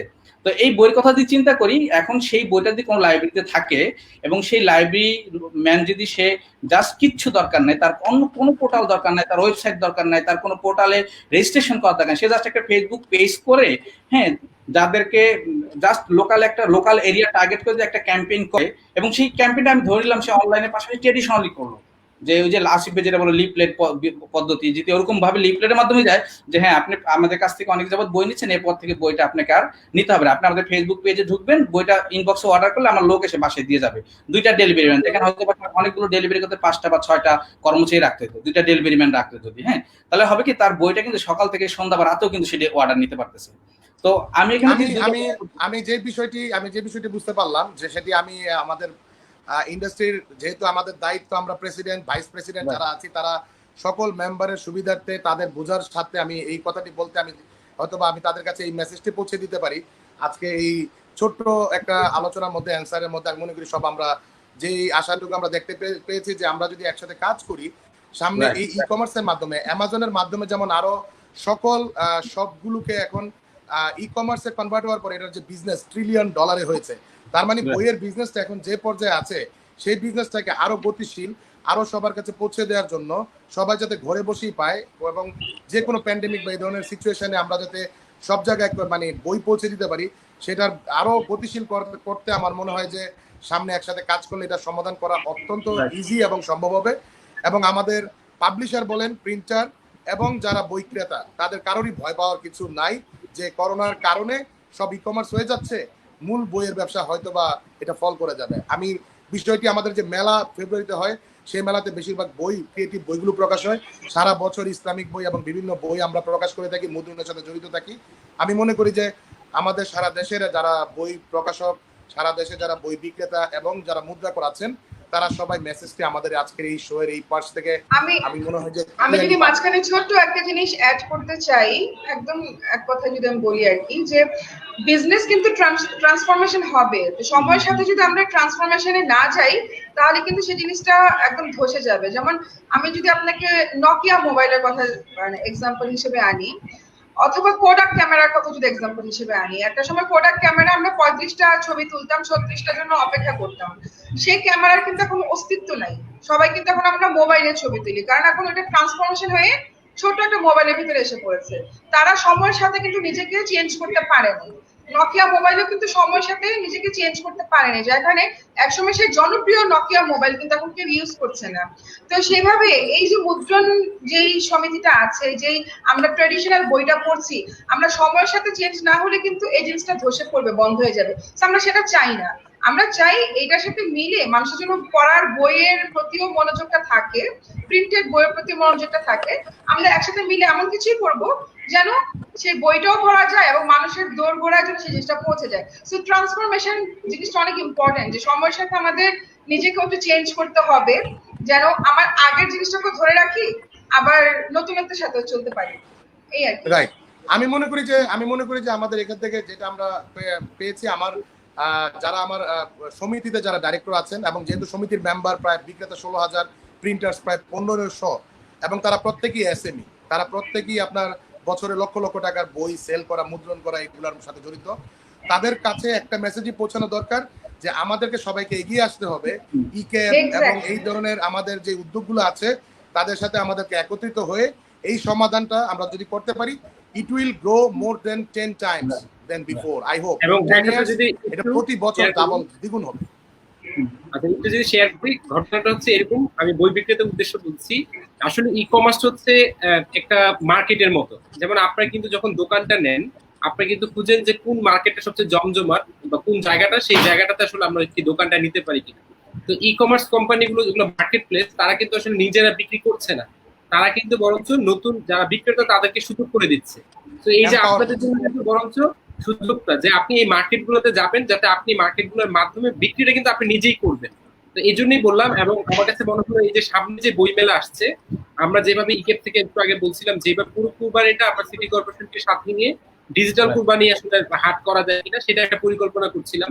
ঠিক একইভাবে এবার বই মেলাটাকেও পাশাপাশি, আমরা জানি যে করোনাটা আসলে তো বোঝা যাচ্ছে না আগামী ফেব্রুয়ারি পর্যন্ত কন্টিনিউ করে কিনা, তার বলে তো বইয়ের উৎসব থেমে থাকতে পারে না। তো একইভাবে আসলে বাংলা একাডেমি বা আপনারা সবাই মিলে উদ্যোগ নিয়ে আসলে এইবারে পুরো বই মেলাটাকেও আসলে পাশাপাশি ডিজিটালি নিয়ে আসা যায় কিনা, যে দোকানদারা বিক্রি করছিলেন তারাই বিক্রি করবেন, সেই ক্ষেত্রে তুমি ই কমার্স প্রতিষ্ঠানগুলো ডেলিভারিটা এবং আসিফ ভাই, আমি পাবলিশার, আমি নিজে একজন পাবলিশার বাংলা প্রকাশ। সো আমরা একটা কাজ করছি, ওমিক্রন রাইটসও আমাদের একটি প্রতিষ্ঠান যেটা রাইটস নিয়ে ডিল করে। সো আমরা একটা উদ্যোগ নিয়েছিলাম, এই উদ্যোগটি আশা করি যে আপনাদের সাথে আমরা সামনের দিকে এগিয়ে নিয়ে যেতে পারবো। সেটা হচ্ছে সারা বাংলাদেশে প্রত্যেকটা পাবলিশারের যত এক্সিস্টিং বই আছে, সেই এক্সিস্টিং বইগুলোর আমরা যে ইবুক রাইটস এবং আমরা যে প্রিন্টিং রাইটস, সেটা যদি আমরা সেন্ট্রালি ম্যানেজ করতে পারি, তাহলে প্রিন্ট অন ডিমান্ড যে সার্ভিস সারা ওয়ার্ল্ডে প্রচলিত আছে, অ্যামাজনের কাছে বই অর্ডার দিলে অনেক সময় বই অ্যাভেলেবল না থাকলে অ্যামাজন এটাকে তাদের প্রিন্ট অন ডিমান্ডে প্রিন্ট করে সাথে সাথে তারা এটাকে ডেলিভারি করে দিচ্ছে উইদিন 1 ডে। এবং এই 1 ডে সার্ভিসটা দেওয়া পসিবল হয় কারণ তাকে ওই পাবলিশার, নেদারল্যান্ডের পাবলিশারের কাছ থেকে তাকে ওই বইটা কালেক্ট করতে হয় না। হি ক্যান প্রিন্ট ইট এবং পিপল ক্যান ওয়াচ, এবং যারা প্রকাশক আছে, যারা বিক্রেতা আছে, তারা তাদের যথার্থ কমিশন ওই কোম্পানির কাছ থেকে বুঝে নিতে সক্ষম হয়। আমি মনে করি যে এই বিষয়টিকে আমরা মাথায় রেখে যদি আমরা সামনে প্রিন্ট অন ডিমান্ড সার্ভিস চালু করতে পারি, তাহলে যে বিভিন্ন জায়গা থেকে যে জোগাড় করার বিষয়টি থাকছে সেটিও সামনের দিকে হয়তো বা থাকবে না। ডেলিভারিটা আরো বেশি কুইক হবে এবং সবাই যার যার জায়গায় বসে থেকেই শুধুমাত্র বইয়ের প্রকাশক এবং বিক্রেতা হিসেবে কমিশনগুলো তারা যার যার জায়গা থেকে ব্যবসায়িক প্রফিট সেটা পেয়ে যাবে এবং কাজটা আরো 3 থেকে 4 গুণ বেশি প্রতি বছর আরো 3 থেকে 4 গুণ বেশি করে এটা সামনের দিকে আমি মনে করি যে এক্সপ্যান্ড করার সুযোগ রয়েছে। আপনি কি আমার সাথে এই বিষয়টি সম্পর্কে একমত যে প্রিন্ট অন ডিমান্ড বা কারণ এর মাধ্যমে কিন্তু প্রকাশনাগুলো সেভ হবে এবং আমরা যে প্রিন্টিং বিজনেসটিও আস্তে আস্তে মরে যাচ্ছিল সেটিরও কিন্তু একটি নতুন সম্ভাবনা তৈরি হবে। এবং তৃতীয়ত যে জিনিসটাকে নিয়ে আমরা যদি বলি ইকের থেকে আমরা এখন সবচেয়ে বেশি কনসার্ন যে বিষয়টিকে নিয়ে, তা কিন্তু এটা না যে আমরা বড় বড় 5 থেকে 6টা প্লেয়ার তৈরি করতে চাই যে যারাই পুরো বাংলাদেশের ই কমার্স ইন্ডাস্ট্রি কন্ট্রোল করবে, বরঞ্চ আমরা চাই একদম প্রান্তিক পর্যায়ে যে ক্ষুদ্র ব্যবসায়ী আছেন তাদেরকেও কিভাবে হেল্প করা যায়। তো এই প্রিন্ট অন ডিমান্ডের কনসেপ্টের মাধ্যমেও কিন্তু যে প্রান্তিক পর্যায়ে যারা বই বিক্রেতা আছেন বা প্রেসে যারা কাজ করছেন, তো দেখা যাবে যে ঢাকার থেকেও সেই প্রোডাক্ট হয়তো গ্রামে যাইতে হবে না, ওই জেলা শহরে যে প্রিন্টিং প্রেস রয়েছে তাদেরও প্রিন্ট অন ডিমান্ড কনসেপ্টের মাধ্যমে সেখান থেকে বইটি প্রিন্ট হয়ে হয়তো বা একজন যেমন আপনি ঢাকা বগুড়া থেকে একটা বই প্রিন্ট করলে যেই খরচ হবে শুধুমাত্র সেটা ঢাকা থেকে বগুড়া যাওয়ার খরচটাই বইটার খরচটা অনেক বেশি। এবং একজন কমেন্ট করে বলছিলেন যে করোনা কালে উনি খুঁজে আসলে অনেক রকম বই পাচ্ছেন না, এই সুযোগটি কিন্তু আসলে তৈরি হতে পারছে যে প্রিন্ট অন ডিমান্ড। তো এই কনসেপ্টের মাধ্যমে যদি আমার মনে হয় এই দুইটি অ্যাসোসিয়েশন একসাথে কাজ করতে পারে, এটা আসলে আমাদের প্রকাশনা সংস্থা বলি ক্ষুদ্র ব্যবসায়ীদের এটা আমি আসিফ ভাই আমি আপনাকে যে জায়গাটি আরেকটু যে জায়গাটি আমি ক্লিয়ার করতে চাই সেটা হচ্ছে আপনাদের ইকেবের সাথে আমাদের যারা মুদ্রণ সমিতির সবাই আমরা অবশ্যই একটা আলোচনার মাধ্যমে আমাদের সকলের কাছে এই মেসেজটি এবং আমরা কিভাবে এই ব্যবসাটাকে সামনের দিকে দেখতে চাই সেদিকে নিয়ে আমরা একটা কার্যক্রম পরিচালনা করতে পারি যাতে সবাই খুব আশ্বস্ত হয় এবং এই সার্ভিসটার মাধ্যমে সারা দেশের লোক যাতে উপকৃত হয়, বই পেতে পারে। ধন্যবাদ সবাইকে, থ্যাংক ইউ। ধন্যবাদ মেহেদী স্যার আমাদের মাঝে ভাবে যোগদান করার জন্য। অলমোস্ট আমরা আমাদের প্রোগ্রামের শেষের দিকে চলে এসেছি এবং আজকে আসলে প্রথমটা খুব এলোমেলো হলেও আসলে অনেক সময় ধরে আমরা চেষ্টা করেছি কথা বলার, কিন্তু আসলে আমরা এমন গেস্টদেরকে নিয়ে বসেছি যাদের সাথে আসলে অনেক ঘন্টার পর ঘন্টা আড্ডা দিলেও আমাদের কথা শেষ হবে না, কারণ তাদের থেকে আমরা আসলে অনেক কিছু জানতে চাই, আরো অনেক কিছু জানতে চাই আমাদের দর্শকরা, আমাদের অনেক কিছু শেখার আছে, জানার আছে। তারপর আশা করছি যে আমরা ভবিষ্যতে যদি কখনো সুযোগ করে করতে পারি আপনাদের তিনজনকে আমাদের সাথে একসাথে করব আমাদের meetmebойবাজার.com এ। আমি যদি একটু আপনাদেরকে বলি, আপনারা যদি আমাদের দর্শকদের উদ্দেশ্যে এবং বইবাজারের উদ্দেশ্যে কিছু বলে শেষ করেন। নিশা আপুকে আমি আগে সুযোগ দিচ্ছি। ধন্যবাদ। আমি যারা ভিউয়ার্স তাদেরকে অবশ্যই ধন্যবাদ জানাবো যে this the longest live ever. 1 ঘন্টা 40 মিনিট থেকে আমরা কথা বলছি কিন্তু আমাদের ভিউয়ার্স একদমই বিরক্ত হচ্ছে না, তারা বরঞ্চ বলছে আমরা শুনতে চাই। আমি নিচে কমেন্ট গুলো পড়ার চেষ্টা করছিলাম। তো থ্যাংক ইউ ভিউয়ার্স যে আপনারা এতক্ষণ ধৈর্য ধরে আছেন এবং আমাদের বকবক গুলো শুনেছেন। স্পেশালি আমরা তিনজন প্রথম দিকে অনেক বেশি দুষ্টুমি করেছি বলা চলে, কারণ অনেকদিন পরে মনে হচ্ছিল যে একসাথে ড্রয়িং রুমে বসেছি কথা বলার জন্য। আর বইবাজারকে অবশ্যই ধন্যবাদ। আমাদের তিনজনকে কিভাবে আপনারা একসাথে করলেন জানি না একদমই, কিন্তু ম্যাচ মেকিংটা খুবই ভালো ছিল। আর আমি নিজে প্রচন্ড রকম বই প্রেমিক বলা চলে, আমি খুবই বই পড়তে পছন্দ করি এবং সেটা কাগজের বই, আমি অনলাইনে বই পড়তে পারি না, যদিও আমি ডিজিটাল মানুষ। তারপরে আমার কাছে মনে হয় যে কাগজের বইটা পড়ার যে মজাটা সেটা অনলাইনে বই নাই। তবে অনলাইনে এগুলো আসাতে সুবিধা হয়েছে যে আমার গিয়ে আর কিনতে হচ্ছে না। আমি যেমন এই বছরই বইমেলাটা মিস করেছি। আমি প্রতি বছর বইমেলায় যাই, বইমেলায় না গেলে আমার ভালো লাগে। আমি 1 বছরের বই একসাথে কিনে নিয়ে আসি। এই বছরে আমি বই মিস করেছি বইমেলা, দেন আমি অনলাইন, তখন ভরসা ছিল অনলাইন থেকে আমি বইগুলো অর্ডার করেছি। তো আশা করি আপনারা সবসময় আমাদের সাথে আছেন, থাকবেন। আমাদের আর এই দোকানে গিয়ে কষ্ট করে এই প্যান্ডেমিকে বই কিনতে হবে না, আপনাদের প্রতি তাই আমি কৃতজ্ঞতা জানাচ্ছি। এবং ভিউয়ার্স আপনাদের সকলকে অনেক ধন্যবাদ, এবং স্যার আপনাকেও ধন্যবাদ, আপনি আমাদের সাথে জয়েন করেছেন এবং বেশ ভালো একটা পয়েন্ট আপনি রেইজ করেছেন। ইনশাআল্লাহ আমরা সবাই একসাথে কাজ করব এবং এমন কিছুই করব যেন কোনো সেক্টরই ক্ষতিগ্রস্ত না হয়, সব সেক্টরই যেন আমরা সার্ভাইভ করতে পারি সুন্দরভাবে, সেই চেষ্টা ইনশাআল্লাহ আমরা করব। ধন্যবাদ সবাইকে। ধন্যবাদ। আমি আরেকটু জিনিস অ্যাড করতে চাই, সেটা হচ্ছে ই কমার্সকে ই কমার্সকে থ্রেট নয়, অপরচুনিটি, এটাই ছিল আমার main exactly, this is the pure opportunity. এই জায়গাটাই ক্লিয়ার করার ছিল, এবং আমি মনে করি যে আমাদের সবাই এটা অলরেডি ভালো একটা উত্তর পেয়েছেন, এবং আমরা সামনের দিকে এটা নিয়ে কাজ করবো। ধন্যবাদ। ধন্যবাদ স্যার, ধন্যবাদ নিশা আপু। আসিফ ভাই, আপনি যদি আমাদের দর্শকদের উদ্দেশ্যে এবং বইবাজারের উদ্দেশ্যে কিছু বলে শেষ করেন। ভাইয়া আপনার সাউন্ড ঠিক শোনা যাচ্ছে না, মিউট করা সরি, আছে। আমি নিজে দিয়ে মিউট করে রাখছিলাম, তো এই জন্য শোনা যায়নি। আচ্ছা, হ্যাঁ। প্রিয় দর্শক, আপনাদের সবাইকে ধন্যবাদ। আমার মনে হয় এত প্রাণবন্ত ভাবে এই পুরো লকডাউনে এটাই ছিল আমার সবচেয়ে বেশি আসলে প্রাণবন্ত আড্ডা। কারণ আমাদের এই বাকি যে দুজনের জন্য যেটা হয়েছে যে আমরা আসলে পুরো সময়টাকে, এই জন্য আপনারা হয়তো একটু ইনফর্মালি আমরা আলোচনা করেছি অনেক কিছু, কিন্তু আমরা এটাকে একদম ড্রয়িং রুমের আড্ডার মতোই করে চিন্তা করছি। তবে এই আলোচনা কেউ যদি রেকর্ডেড ভার্সনটা শুনেন, আমি মনে করি যে তারা আসলে জীবন বদলে যাবে। ডেল কার্নেগি বইয়ের একটি উক্তি থেকে বলি যে জীবন বদলে যাবে। তো এরকম আসলে এই আড্ডাটা এমন কিছু রয়েছে যা আসলে আপনার জীবনকে ট্রান্সফর্ম করতে পারে। ভাইও যেটা বললেন যে দিন শেষে ই কমার্স হচ্ছে সকল ইন্ডাস্ট্রিকে ডিজিটালাইজ করতে এসেছে। আপনার ব্যবসা যে কোনো ব্যবসায়ী হন না কেন, আপনি একজন মাছ বিক্রেতা থেকে বই বিক্রেতা হন, অথবা আপনি একজন মেশিনারি বিক্রেতা হন, যে কোনো ভাবেই ই কমার্স সেক্টর আপনাকে সার্বিকভাবে সহায়তা করার জন্য একটি অল্টারনেটিভ ইন্ডাস্ট্রি। আপনি এটার সাথে জয়েন করা আপনার নিজের প্রয়োজন। কারণ যদি আপনি দূরে থেকে সমালোচনা করুন, এতে ই কমার্সে যতটুকু ক্ষতি হবে, এর চেয়ে ক্ষতি হবে একজন সাধারণ ব্যবসায়ী হিসেবে আপনার।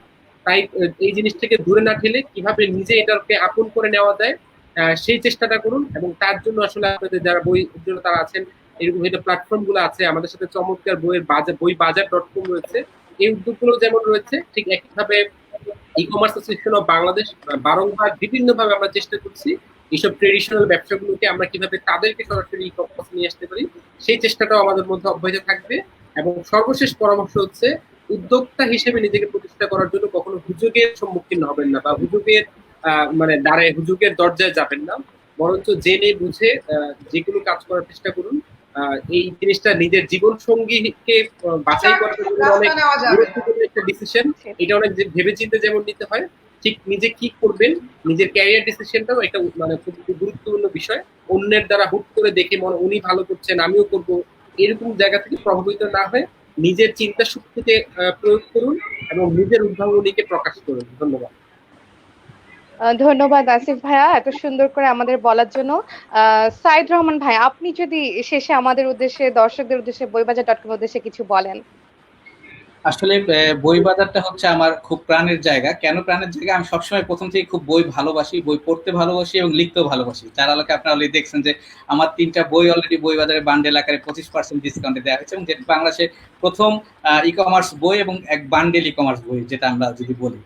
তো সবসময় যেটা আসিফ ভাই বললো, নিশাবু বললো, যে আসলে একটা কথাই বলবো, সেটা হচ্ছে ই কমার্স ইন্ডাস্ট্রি হচ্ছে নলেজ ইন্ডাস্ট্রি। এইখানে বিজনেস করতে হলে আপনাকে নলেজ রাখতে হবে। নলেজ মানে আপনাকে BA pass, MA pass, PhD হইতে হবে এরকম কিছু না, বাট আপনাকে ওই বিজনেস সম্পর্কে, ওই টেকনোলজি সম্পর্কে আপনাকে নলেজ রাখতে হবে। সো নলেজ রাখাটা যেমন ইম্পর্টেন্ট, এই বিজনেস সাকসেস হতে হলে আপনাকে লেগে থাকতে হবে। এবং সবচেয়ে বড় কথা, সবসময় একটা কথাই বলি, আগে 6 মাস লেগে থাকেন, জানেন, বুঝেন, পড়েন, দেখেন, তারপরে একটা প্ল্যানিং রেডি করেন, তারপরে এক্সপেরিমেন্ট মানে প্র্যাকটিক্যালি কাজে না। তার আগে আমি বলবো হুট করে নামার দরকার নাই।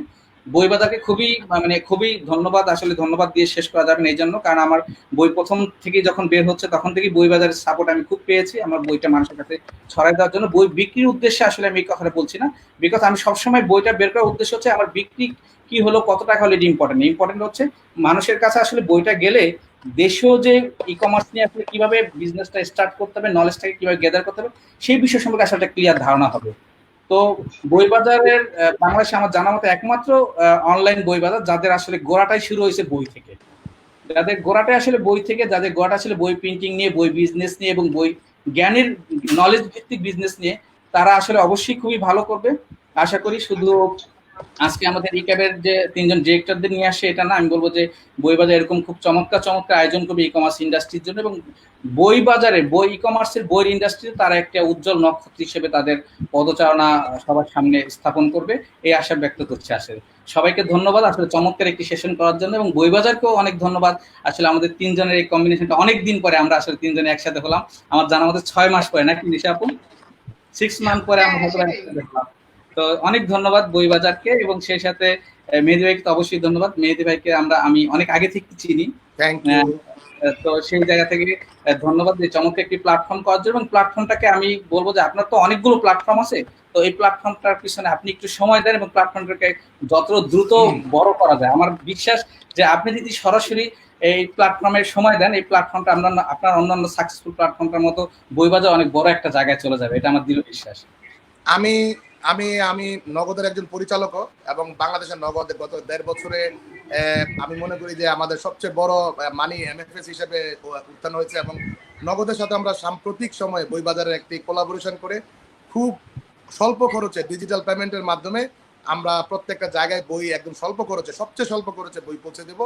এটা আমাদের একটা কমিটমেন্ট। স্টার্ট আপ কোম্পানিগুলোতে সাধারণত যেটা হয় যে আমরা যারা এটার আইডিয়া নিয়ে কাজ শুরু করি, তারা সাধারণত এন্টারপ্রেনার হিসাবে আমরা জয়েন করি, আমরা হয়তো অ্যাডভাইজিং সাইডটাতে থাকি, কিন্তু অপারেশন চালানোর জন্য আসলে শত শত লোকের প্রয়োজন হয়, এবং এই জায়গাগুলো থেকে আসলে প্রত্যেকে যে যার জায়গা থেকে একমাত্র মন প্রাণ দিয়ে কাজ করলে এটা সম্ভব।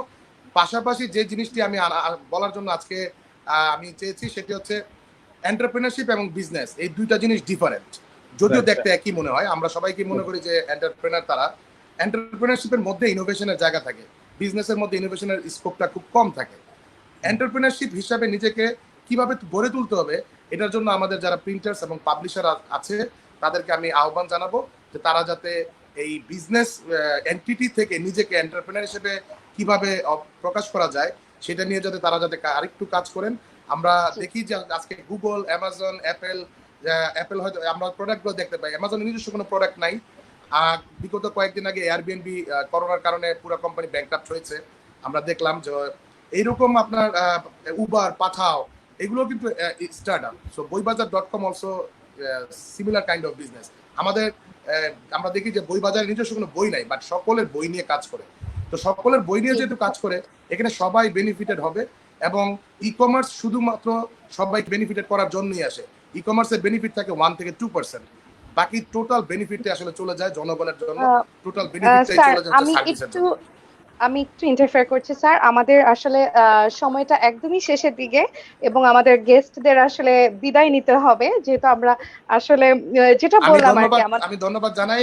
আমি সবশেষে ধন্যবাদ জানাতে চাই আমাদের ইকেবের 3 জন পরিচালক যারা আছেন, তাদের সাথে আসলে আজকে জয়েন করতে পারি, এবং আমি আমার বক্তব্য এবং তাদের বক্তব্য, আমি মনে করি যে আমার চেয়ে প্রয়োজন তাদের বক্তব্য, কারণ ইকেব একটি প্রতিষ্ঠান, তাদের বক্তব্যটা এখানে অত্যন্ত জরুরি যে ই কমার্স আসলে কিভাবে কাজ করে, তাদের কমিটমেন্ট কি দেশের প্রতি। আমাদের কমিটমেন্ট আমরা বিগত সময় থেকে আমরা বলে আসছি, বাট আমি মনে করি যে আজকের এই কমিটমেন্ট আমাদের যে একসাথে যে আমরা একটা প্ল্যাটফর্মে এসেছি সমমনা, এবং আমরা যে এটাকে সামনের দিকে এগিয়ে নিয়ে যাবো একসাথে, এই কমিটমেন্টে আমরা সবাই বদ্ধপরিকর ইনশাল্লাহ।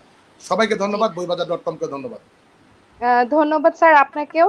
আশা করি আমাদের সবার মানে একত্রিত চেষ্টায় আমরা আরো এগিয়ে যেতে পারবো, এবং আমাদের অতিথিদেরকেও ধন্যবাদ, এবং ধন্যবাদ জানাচ্ছি আমাদের দর্শকদেরকে যারা এতক্ষণ ধরে আমাদের সাথে ছিলেন। এবং আমি হয়তোবা সবার প্রশ্ন নিতে পারিনি, কিন্তু আমি চেষ্টা করেছি আমাদের অতিথিদের কাছ থেকে জানার মতো অনেক তথ্য বের করে আনার। এবং ভাইয়া, আপু, আপনাদেরকেও জানাচ্ছি যে আমার যদি কোনো ভুল ত্রুটি থেকে থাকে সেটাকে প্লিজ ইগনোর করবেন, এবং আশা করি আপনাদেরকে আমাদের সামনের পর্বগুলোতে আমরা একসাথে পাবো। এই কামনায় শেষ করছি। আপনারা চাইলে বিদায় নিয়ে নিতে পারেন, বের হয়ে যেতে পারেন। আমি একটু আমার কথাটা শেষ করে নিই। ধন্যবাদ। আচ্ছা দর্শক, আপনাদের আল্লাহ হাফেজ।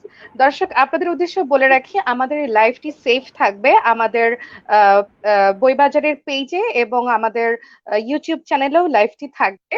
আপনারা চাইলে সেটা থেকে দেখে নিতে পারবেন, এবং 24 ঘন্টার মধ্যে আপনারা কমেন্ট এবং শেয়ার করে জিতে নিতে পারেন আমাদের থেকে পুরস্কারটি। এবং সে পর্যন্ত আমাদের সাথে থাকেন। আশা করি নেক্সট পর্বে আমরা চলে আসবো 3 জন বিশেষ অতিথিদেরকে নিয়ে। সেই পর্যন্ত ভালো থাকবেন, সুস্থ থাকবেন, এবং নিরাপদে থাকবেন, এবং বেশি বেশি ভালো ভালো বই পড়বেন। আল্লাহ হাফেজ।